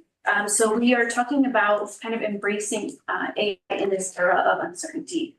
We know that we want to harness the benefits of AI, but also try to mitigate those risks. So we know that there are some potential challenges to resisting AI as we continue to see it across the nation. in order to remain competitive and relevant, we need to ensure that our students are able to build the AI development skills that they need for the future workforce. We know that a lot of employers are going to be asking for specific skill sets, and we want to make sure that they are developing AI literacy to maintain that edge and competitiveness. We know that embracing AI does not mean that we are going to replace the need for human expertise. This is where human relationships, faculty with students, staff with students, is going to continue to be a crucial piece. But how can we ensure that we can continue to develop student success with the use of AI? In our center, we've been making sure to develop professional development series for faculty, and a lot of staff have also joined to develop their own literacy skills. We know that sometimes when we don't have enough information or have not had sufficient time to play with the tools that are out there, it's a little bit more difficult to understand its scope and its impact. So we are trying to ensure that our staff, our faculty are all equipped with the knowledge that they'll need to implement some of the tools, but also understand some of the risks or ethical uses that they will need to consider as they start interacting with these tools or as students start interacting with those tools. We know from what we've seen with some AI tools, there's varying systems, there's varying costs, but its impact could reach and improve teaching and learning. We know that there are some adaptive platforms that can help personalize learning. We know that some are being used for virtual tutoring to support real-time questions that students may have. We know that on the faculty side, this can increase their productivity as they are developing student-facing materials as a part of the review process. Again, to mitigate that risk, we as a center are trying to ensure that there is the proper ethical and responsible use of AI. My colleague Mike Brzezinski led a workforce or group to develop an AI guide that provides just a broad understanding of what AI is, some considerations for best practice and use, and some considerations for ethical and responsible use of AI. That guide was made available publicly to faculty beginning April, at the end of April. And it's a guide that will continue to be adapted and revised as we see enhancements in that area. We've also facilitated professional development learning series in this spring semester, but we'll continue to have further professional development series in this next upcoming academic year. We have a series planned for the fall semester. And again, as we continue to manage and understand AI in the field of our work, we know that these will continue to meet our procedures. We need to adapt as we learn more about AI and its benefits, but also potential risks. Are there any questions I can help answer? I wonder about this guide. You mentioned it was available publicly to the faculty, but can other people see it? I mean, as a read-only document, of course. Like, would we be allowed to read it somewhere?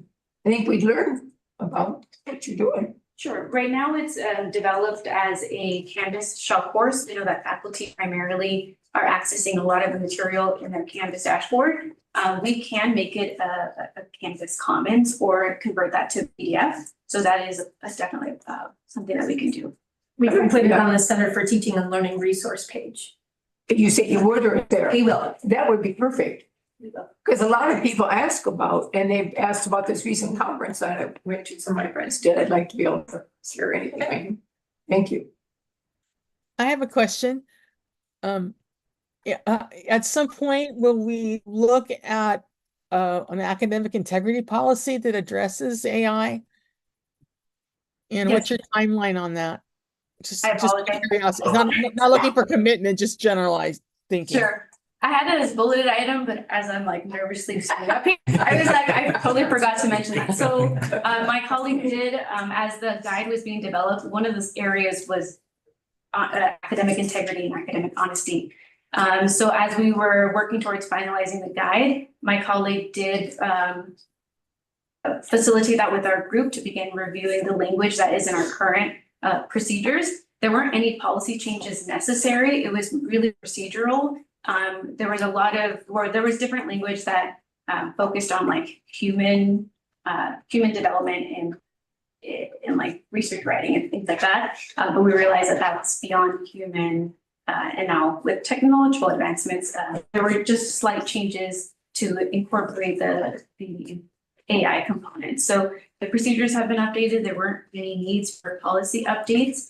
But there are different sessions that we're trying to facilitate to have that as a larger discussion from the faculty side, what that might look like in their classrooms with AI. So those are further opportunities to continue learning. And then down the line, I'm guessing you're going to want to propose some kind of software application that checks students' work, like as we do now in many systems with very efficient and plagiarism and such a thing. So is that also something you're looking at, those technologies? Yes, already done. We already use that. We use Turnitin software, which is called. Right, which is a very efficient. Plagiarism software. We added AI detection to that already this spring. Great. Okay. Thank you. Thank you. That's fabulous. Thank you. Madam President, I just wanted to add a thank you. Appreciate all of this. I think it's great. I picture AI as like a stampede and it can't be stopped and you don't want to be the one running against it. So you just want to be like the herder and just move it in the right direction. Yeah. So this is really great. And just a personal perspective, my high school student son explains the AI detection apps that their teachers use. And so it's just part of the learning process now. And some of it is supported. The teachers are actually supporting the use of AI. And then there's also these mechanisms to detect when it's not being used correctly for learning. So anyway, thank you. Thank you. Yes, thank you. Any other questions, comments? Dr. Klippenstein, is your hand going? Madam Chair, I just want to compliment, Abigail and the CTL team for all the work that they're doing with faculty on that, and also to IT. Very early on, we were one of the early adopters from my conversations with a lot of other community college presidents and understanding, do we need to put some acceptable use kind of guidelines together on, it's not just taking one of our computers and saying, hey, let's just download a bunch of this AI stuff and see what happens, right? We wanted to protect that at the very beginning and understand that. So we jumped on that right away. And then from there, we built on how to best use for the academic classroom. And now we're at this point where we want to see where the herd goes and how do we guide it in a way. Well, you have to understand the herd, right? And so for the this summer for the Alliance for Innovation and Transformation, which we're one of 50 schools across the nation that we're part of, is that there will be 10 of us going in, and the whole topic is around AI, generative AI, use of VR, AR, all of those things, which I know last year, Jason, he did a good job talking about in career technical and also in health professions, the use of VR and AR and how all that plays out. But we'll be doing that. There'll be 10 of us for 3 days, really reviewing and talking with other community colleges and their use, how they're adapting and adopting. And so I have a feeling by the time we get into next fall, we're going to continue to see where the herd's going. How do we move it? Does the herd grow? You got me going on the herd thing, and I apologize. Yeah, the bighorns, the herd of bighorns moving in a good direction. And so I'm just excited to see where it goes, but cautiously optimistic. And that's where we're at, cautiously optimistic at this time. Just wanted to explain that, Madam Chair. Thank you. Thank you very much for that. Any other comments or questions? All right, thank you. And I don't think that required that was not an action item. Okay, fabulous. Next item up, item number 12, Dr. Rashaw, student and community engagement. I had to get the unmute. Good morning, Madam President, members of the board, Dr. Klippenstein. It is our pleasure to bring you some updates from our new world of athletics. We have some members of the athletic staff present with you in the room today to go over some hot new information, really hot off the presses. We'd like to bring you the first look of the conference and non-conference game schedule, as well as to bring you some information about our recent recruiting efforts, how that's going, and how we're preparing to bring on our student athletes here in August. So I will turn it over to Athletic Director and Head Men's Soccer Coach Camilo Valencia. Good morning, Madam Chair and members of the board. My pleasure to, and I'm very excited to provide this quick, brief update on what we've been doing with our athletic department and obviously our, specifically our men's and women's soccer teams. So just our staff, are the athletic director and men's head coach we're stuck with, so same person as me. On our head women's coach, I want to introduce Coach Robert Podine. He is joining us from Nichols State in Louisiana, where he was the head women's soccer coach. He's been hitting the road recruiting and doing a great job for us. So he's a great addition. On the assistant coach position, we'll be announcing it soon. The position has opened. Same thing with the athletic trainer. And then on the faculty athletics representative, the FAR, Dr. Cole Stewart will be serving in that position, which is also a fantastic addition to what we're trying to do. A little bit on the progress.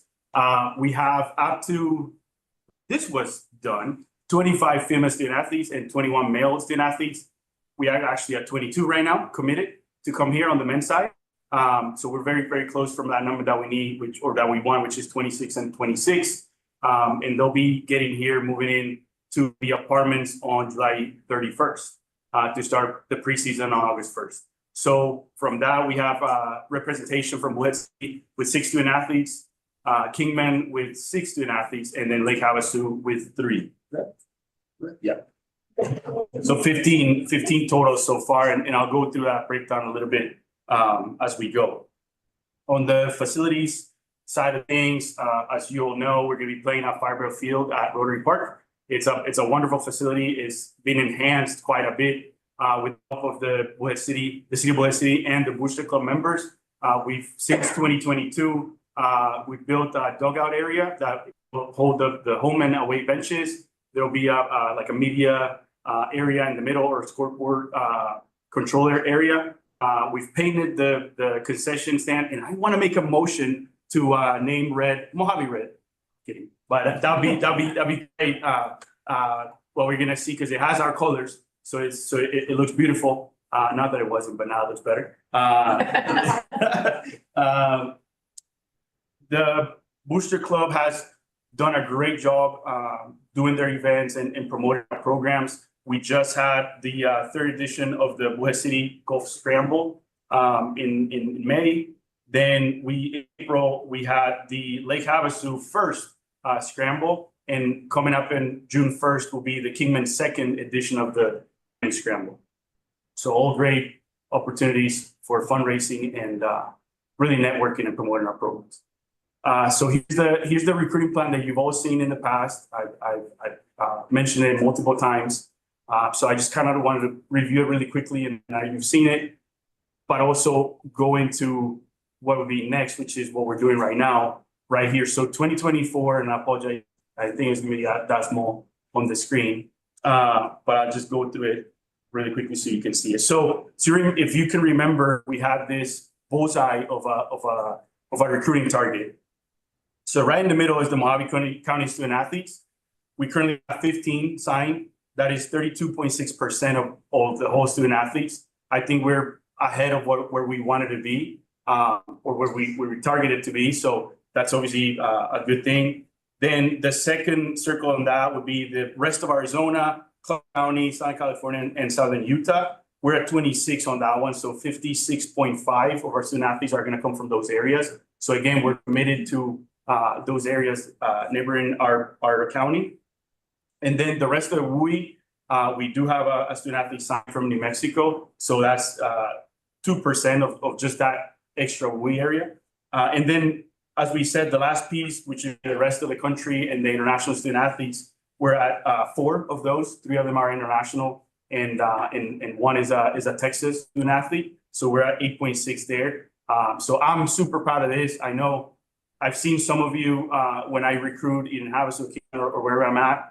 It's been a wonderful opportunity for me to get to know and see everybody. And I want to thank all of you as members of the board, and Dr. Libenstein, Dr. Rousseau, for this opportunity you've given me the last 2 years.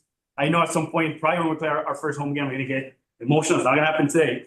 Because I've learned really the true meaning of teamwork with everybody in the college helping us try to succeed and make this happen. We have less than 3 months. There's still a lot of work to do, but we're gonna get there.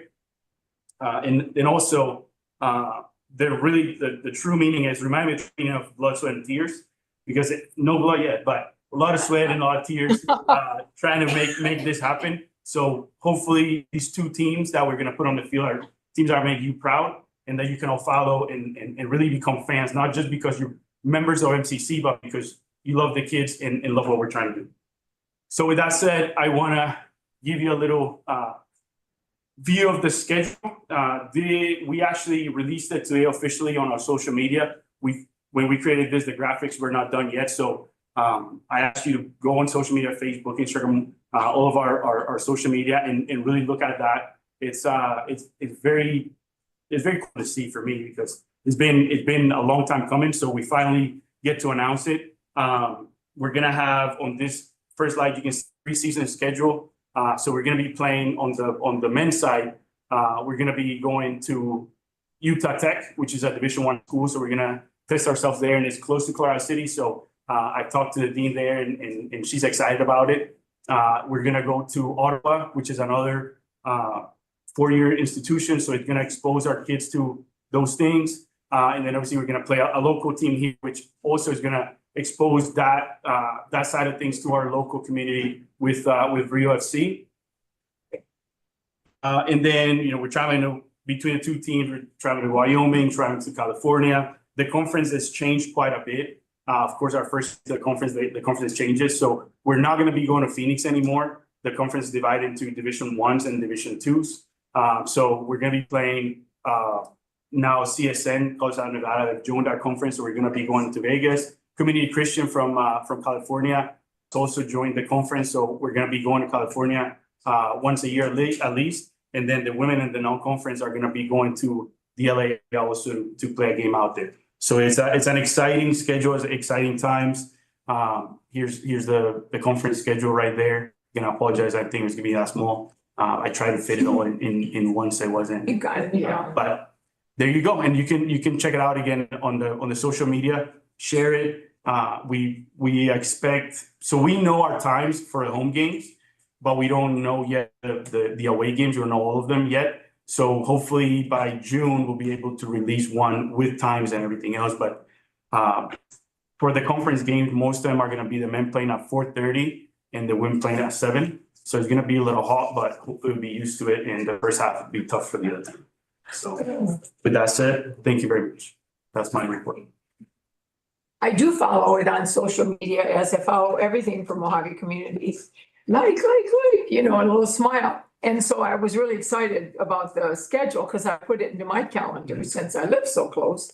It only makes sense. I like to go to soccer fields. Of course, yeah. I'm looking forward to it. I'm looking forward to both. Thank you. I also would like to bring in the name of Gary Reynolds because you mentioned the booster. We know there's so many good, strong booster members, but my understanding from people that work through the golf tournament with the group that Gary Reynolds has been sterling in. Yes, yeah, Gary is very knowledgeable in the golf world and in the preparation and of tournaments. So he's been doing a great job. We actually had a booster club meeting this morning, and he's always excited and very cool with what we're doing. So yes, thank you to him and everybody. Very vocal in the community, very supportive. It's wonderful to hear that. Yes, absolutely. And all of the people. Thank you. Thank you. Any other comments or questions? I do, Madam President. Just in the future, it would be great. Thank you for the breakdown of where the student athletes are coming from. And it would also be helpful to know, are these first generation students or any of the other kind of goals that we have? Yes, absolutely, of course. And are there rules around? No rules, they play, they just go. I wish. I'm sorry, I was teasing. No, that was a good one. The ages of, I'm picturing like in order to create like that community feel and excitement to include maybe younger soccer enthusiasts to be like the ball boys at home games. Yes, so I actually had a great conversation yesterday with Mike Camacho, who's the boys head coach at Mohave High School. And he also has the Rio FC that we're playing preseason. He's the coach for that club team. Because we want to do some clinics with not only the kids, but also the coaches to try to get everybody on a similar page so that these kids coming up can see us as a future, option to play here. But also I propose that with their, I think they start at 10 or 12 to have the younger kids be part of that. Also, we're going to be reaching out soon to Coach Hotline to AYSO because we want to include all these groups and say, okay, is it a club night for say, or is it, do we just mix the teams and say, okay, you're going to be ball boys or ball girls, and then at halftime also play a little game. And that's so yes, we're trying to do some of these things because it is important. Like I've always mentioned, it's not just the field and the classroom, but also the community. That's going to help quite a bit. Awesome. Super. Susan has her hand up. Yes, Susan? First, I want to, Coach, thank you. It sounds like you've done a fabulous job. And again, I want to make sure that I say thank you to everybody who is working so hard to financially support this team. I have some questions basically regarding the financial paperwork that I have sitting here in front of me.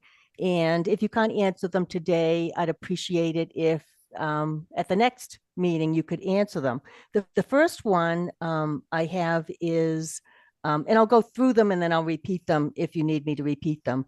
I was a little concerned the drop in camp numbers this year. It looked like you went from like 900 down to about 300 individuals. And then I kind of picked up on, I thought you said that one of the team members that was international was from Texas? So we have 3 internationals and then 1 from Texas, because in that last group, it's the rest of USA and internationals included. So 3 internationals plus Texas. Okay, and what's their country of origin, international students? We have 1 from Chile, 1 from Costa Rica, and 1 from France. Awesome. Good. And then, and this was just, you can go back and look at it. I don't think you need to worry about it at this particular point, but on financial projection page, I got for 2024, there was a little box with actuals, and I couldn't tie that to anything in the above box. So I was hoping somewhere along the line, somebody will explain to me what those 3 figures meant that added up to $163,942. And then the other question that I have is, how many of these soccer team students are going to be in our student housing, and how many of our team members are on scholarships, and then how many will be paying full tuition and housing? And I think that's it. A lot of questions. Yeah, so if I can start with the camp one, that's an easy. That's the easiest one. So we've hit some bumps with facilities. So we couldn't schedule the camps that we did last year. In Kingman, our contact there moved schools, and it was too late for us to start the I guess campaign for these camps. So unfortunately, we are not going to do any summer camps like we did last year. The other thing is looking to the future, like a Havasu, is impossible to do a summer camp without an indoor facility there. So what we're looking to do is a winter camp that, I'm trying to work with one of the clubs out there with the Lions and see how we can make that happen. So switching the same summer structure, but in the winter. So those are some things that we're looking at. And then also with the switch on the women's coach, our women's camp wasn't as well attended as it was last year because there's, I guess, uncertainty about who's going to be the coach, and so that's part of some of those things that happen with the camps. We are allowed to have 24 student athletes per team to be on a scholarship. If that's $1 or $1,000, that still counts as a scholarship. So we currently do not offer any scholarship for housing. So we're going to have 48 student athletes in the apartments that are going to be paying full for that because we don't offer scholarships for that. And then how many student athletes are on a scholarship? I don't have that number with me because there's some that are on higher numbers and some that don't have any scholarship at all. Even if it's, we might have less than 24 on scholarship actually. It might be, each team might be at around 20, and then the other 6 might be on nothing, or maybe, like say books, which is very minimal. So that one is a longer, I guess, explanation. So the scholarships are given from the sports association or the rule for the scholarships comes from the sports Yes, the rule association? for the scholarships comes from the NJCAA, and that is depending on the sport. So in men's and women's soccer, we're allowed to have up to 24 student athletes on a scholarship. Okay, but the scholarships would come from either fundraising, the foundation, the college. Correct. Okay, good. 48 students are paid in full for housing. So they're taking up all the beds. No, there's 60 some beds. 62. Okay, yep. Well, I see I that. got 62. I didn't say 62. I said 60 some, SOME. I can't remember the exact number. Okay, no, I'm just looking at the number. It says academic year rental revenue based on 80% is 48. Good, awesome. Thank you.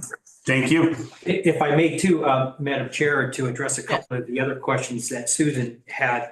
Thank you very much, Camilo and Robert too, for all your great work behind the scenes and good overview and report. On the fiscal year 2024 budget that was sent to you on Monday, I think Susan was asking about, there is a revenues that we were able to bring in for the year, then we have these budgeted expenses for the year.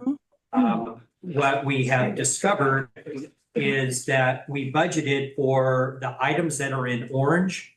So supplies and budget, equipment budget, travel expense budget, and so forth. We budgeted a certain amount, but through current actuals, we believe we'll have 33,000 more in net revenue projected for the year. So that adds to the actual potential carry forward coming into the soccer program this upcoming year. So when you take a look at 115 right now, remaining balance to 33,000 from current budget surplus based on actual expenses, and then 15 projected from salary savings because of the variance of a time when we didn't have a women's soccer coach to a new soccer coach, another 15,000 there in the salary savings. We believe that we'll be looking at a rough 163,000 in carry forward funds to move into next year's budget. In next year's budget, as you saw, I projected to only use 150. So 75 each team of that carry forward. So that started off to pay for that $400,000 for men's and women's soccer. 150 of that is paid for from the carry forward balance, which is mostly from legacy and the booster. Well, all of it, except for some small revenue and so forth. So hopefully, Susan, that helped address that question or answer that question. Yeah, it did. And it would, when we get reports like this, it would really have helped to have had that brief explanation. Because I looked at it and saying, I cannot find where this came from. The numbers don't match other than the 115. So just making sure that there's an explanation for those of things would really be helpful. So thank you. Okay. Any other comments or questions? I'll add one more comment. Yeah, thank you. I think this is really exciting. I did want to mention, I don't know if you're already partnering or have had discussions with Kingman Youth Soccer League, but there is a massive soccer league in Kingman, and we sign July 1st, and then usually, opening ceremonies in September. But they usually have like all that field area reserved at Centennial. So that it might be a good opportunity to try to think about what could you promote before that opening ceremony to try to get kids into the camp in the or fall. Okay, thank you. Yes. Great. Thank you, Candida. Good info. Any other comments or questions? All right. They have to be tough to play. They're going to have to be tough to play in Bullhead because my grandkids played when they were young, and I sit down at that park in the afternoons. I'm telling you, they'll be good and strong, tough kids when they finish up this camp. You bet. That's true. All right. Terrific. Thank you. All right. Thank you very much for your report. We'll move on to the next item, 13, Administrative Services Report. Jenny? If I may, yes, Madam Dr. Chair, Clifford. to do a segue into that, so thank you for that. So a good segue going from the athletic department and the work that they have done in order to get to this point. It's been a 3-year journey, 2-year journey for Camilo, sweat and tears, I think he said. And so we're really excited to get to this point. One of the things with that, though, is this is our upcoming year, fiscal year, of actually developing the full first look at the budget in full operation. So the last 2 years, we didn't have, let's say, a bus contract and all those. So now that we're seeing what our travel schedule is and so forth, we can build now what we believe is a better appropriate budget, which feeds into the information that Linda will be providing with the first read of the CCD forms. Just a couple of items within the athletic budget. This is where I have to give a big shout out to our booster club, also to the Legacy Foundation, $300,000. There is carry forward funds for Legacy moving in this upcoming year to still support the program. We also have the booster club who is providing this upcoming year with still some additional dollars planned to make sure we hit our full operational budget, which we're really excited about. Also, we're using auxiliary funds in the back end with investment gains and other smaller auxiliary funds to make sure that the soccer program is paid for. And that this year will be a great test for us as we build the next fiscal year's budget on this. So as you all know, the biggest expenses typically are going to be salaries, and then the next is always transportation. Now that we have transportation solved because we have the schedule, this budget we feel like is really close to being firm and set. There might be a few variations over the next month because of something, who knows. But what I wanted to just share with you, as we have stated from the very beginning of this through the process now, is that we are building this budget without touching the taxpayer funds. We try to make sure that we hold to that as much as we possibly can. As we mentioned, we were going to try to do 2 years ago, 3 years ago. So when you take a look at our budget with use of auxiliary funds, the carry forward balance, sponsorships, we have our boosters. We haven't even got the sponsorship leveling set up yet because now we have the field. Now we can do naming, signage, and sponsorship on an annual basis. That goes above and beyond than just what the booster club is doing. So this year will be a great test for us, both on the expense side, but also on the revenue generation side, the excitement side with the booster club, with what Camilo and Robert will do. Our 48 plus student athletes running around in their shirts and showing up really well on the field, of course, but also in the classroom and in the community as their 3 pillars of what they want with excellence for their student athletes. I think that excitement will only build over this next year that could generate some different revenue going into the next fiscal year. So I'm really excited about how all of this is coming forward and is being built. So again, I just wanted to share that because it builds right into our CCD forms. That's why we want to get this done now, get it into the first read of the CCD forms and what we're planning on bringing forward. So overall, I just wanted to share that with you. So thank you, Madam Chair, for allowing me that moment. I wish you could have a little more excitement when you speak. Zero. Thank you, Madam Chair. Thank you. Thank you very much. Pass it off to Jenny and then see if there's an intro and then to Linda. For administrative, Madam Chair, members of the board, Dr. Klippenstein, our administrative services report today, we only have one item, and that is the thing that we do every year at this time, budget. Today we have the budget review and first read of our CCD forms, and our executive director and CFO for financial services, Linda Green, is going to lead us through that discussion. Thank you. Hello, everyone. I know that this only comes around once a year, so it may not be all that familiar. But where we always start when we're talking budgeting is falling back on our guiding principles. And that is to make sure the student is forefront in our planning process and that we work on having highly qualified faculty and staff to support those students. And to make sure that the objectives and goals of the college through our vision, mission, and our big goal are all satisfied through the budgeting process. And of course, we want to maintain a tuition and fee structure that's affordable and encourages the community to come to us for their further education. So the first we'll talk about is the CCD form. CCD stands for Community College District, and then it stops there, but it should also say budget forms. These are the forms that are created by the state that all the community colleges within the state use. So we have a consistent tool between all of the colleges to communicate the budget out to the public. And, we work on this. We have Nancy here, who is our administrator of budget our director of budget services. And she works with all of the staff to gather the expense budget all year round. And that budget being anywhere from 3,000 to 5,000 lines long. Well, nobody wants to look at that, right? So the CCD forms takes all that information and it rolls it together and it puts it in one easy to read, well, for me, easy to read form to communicate out to the public how we plan on spending our fund. The CCD form is three forms put together. Schedule A of the form is sort of a summary overview, looking at what we do with general fund and our plant fund, how that translates to per student expenses. And it goes down through salaries and levy, property taxes. Schedule B is all about revenue and Schedule C is about expenses. So to talk about revenue, our largest revenue source is property taxes.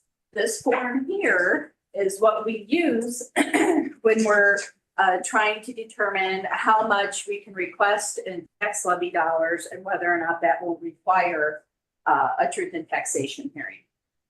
So what it does is it brings in actual numbers and it compares assessed evaluation from one year to another to see how much we have increased in valuation, how much new construction is being added to our tax rolls.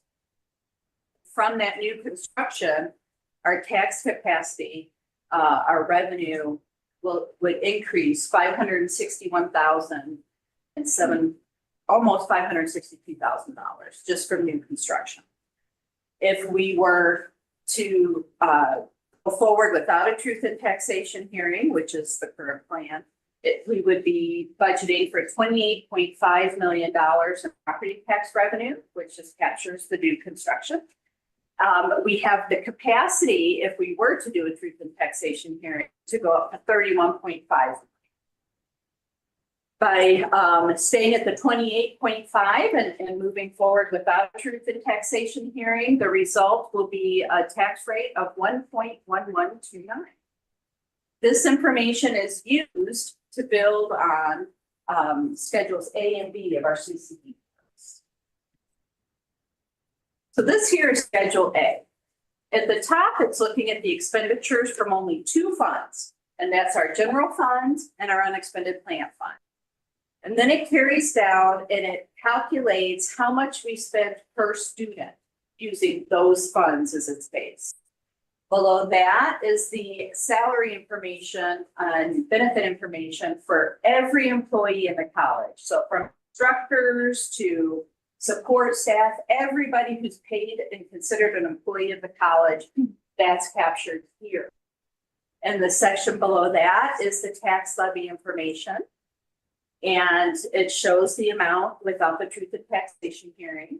And then below that, it looks at tax rates. And it shows the reduction last year to this year of our tax rate. And then the very last line shows what our tax levy request could be with the truth in taxation. And that is a summary that comes from the next two schedules. Schedule B is revenue. It starts with projected fund balance, beginning fund balances. And then that first section is tuition related, both non-credit in the auxiliary fund and credit in the general fund.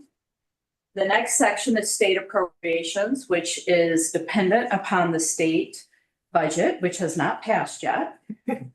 And then below that is the key feature there is the property taxes. And you'll see that it is split between two funds. 25 million is in the general fund and 3.3 million is in the plant fund. The amount that's in the plant fund is the amount that exceeds our expenditure limitation. You may remember from a previous workshop that anything that's over expenditure limitation can only be used on capital projects, so construction. So we go ahead and we put that right in the plant fund because it makes it easy for you to spot right away to see how much we would be over expenditure limitation if we didn't pull that aside and dedicate it to construction. And then you see the total of what we would call current revenues is there, and it shows 62.5 million. And on the same schedule, it would be too small to fit it all on one slide. This is the bottom part of Schedule B. And this is where we earmark funds to be set aside for capital acquisitions or construction, capital projects, and funds that we're setting aside for financial stability. And this is where we do the math to make sure that the budget is balanced, where the revenues will equal the expenditures. And so after we do that, it brings our total down to 60 million. And each fund, that very bottom line where the red arrow is, those figures carry over to Schedule C as the top line. And each one of those in each fund will balance back to Schedule B. That's all of the revenues at the bottom of that form. And then all of our expenses that we've projected for the year, including salaries, everything, is in this form. And it is split by the 4 funds. So you got general, restricted, auxiliary, and plant. And it's also split up by function. So instruction, academic support, scholarships. And then that total comes down to the bottom of the page. And you can see in each fund, the top line matches the bottom line, which shows each individual fund is balanced as well as the overall budget. Because the revenues do equal the expenditures. Do we have any questions? Kept it nice and simple. Oh, well, I don't have a question. I think I understand. My goal this year is for me to understand a budget better. That's always been where I don't do well.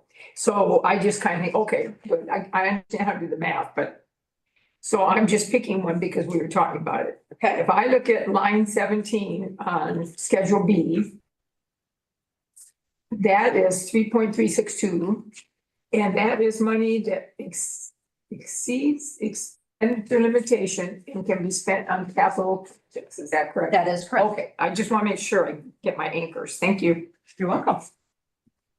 Always patient with me. President, and Yes. was that they in the packet, there's a narrative and the little I want to say footnotes, but that's not the right. Aspect reading. Yes. Yeah.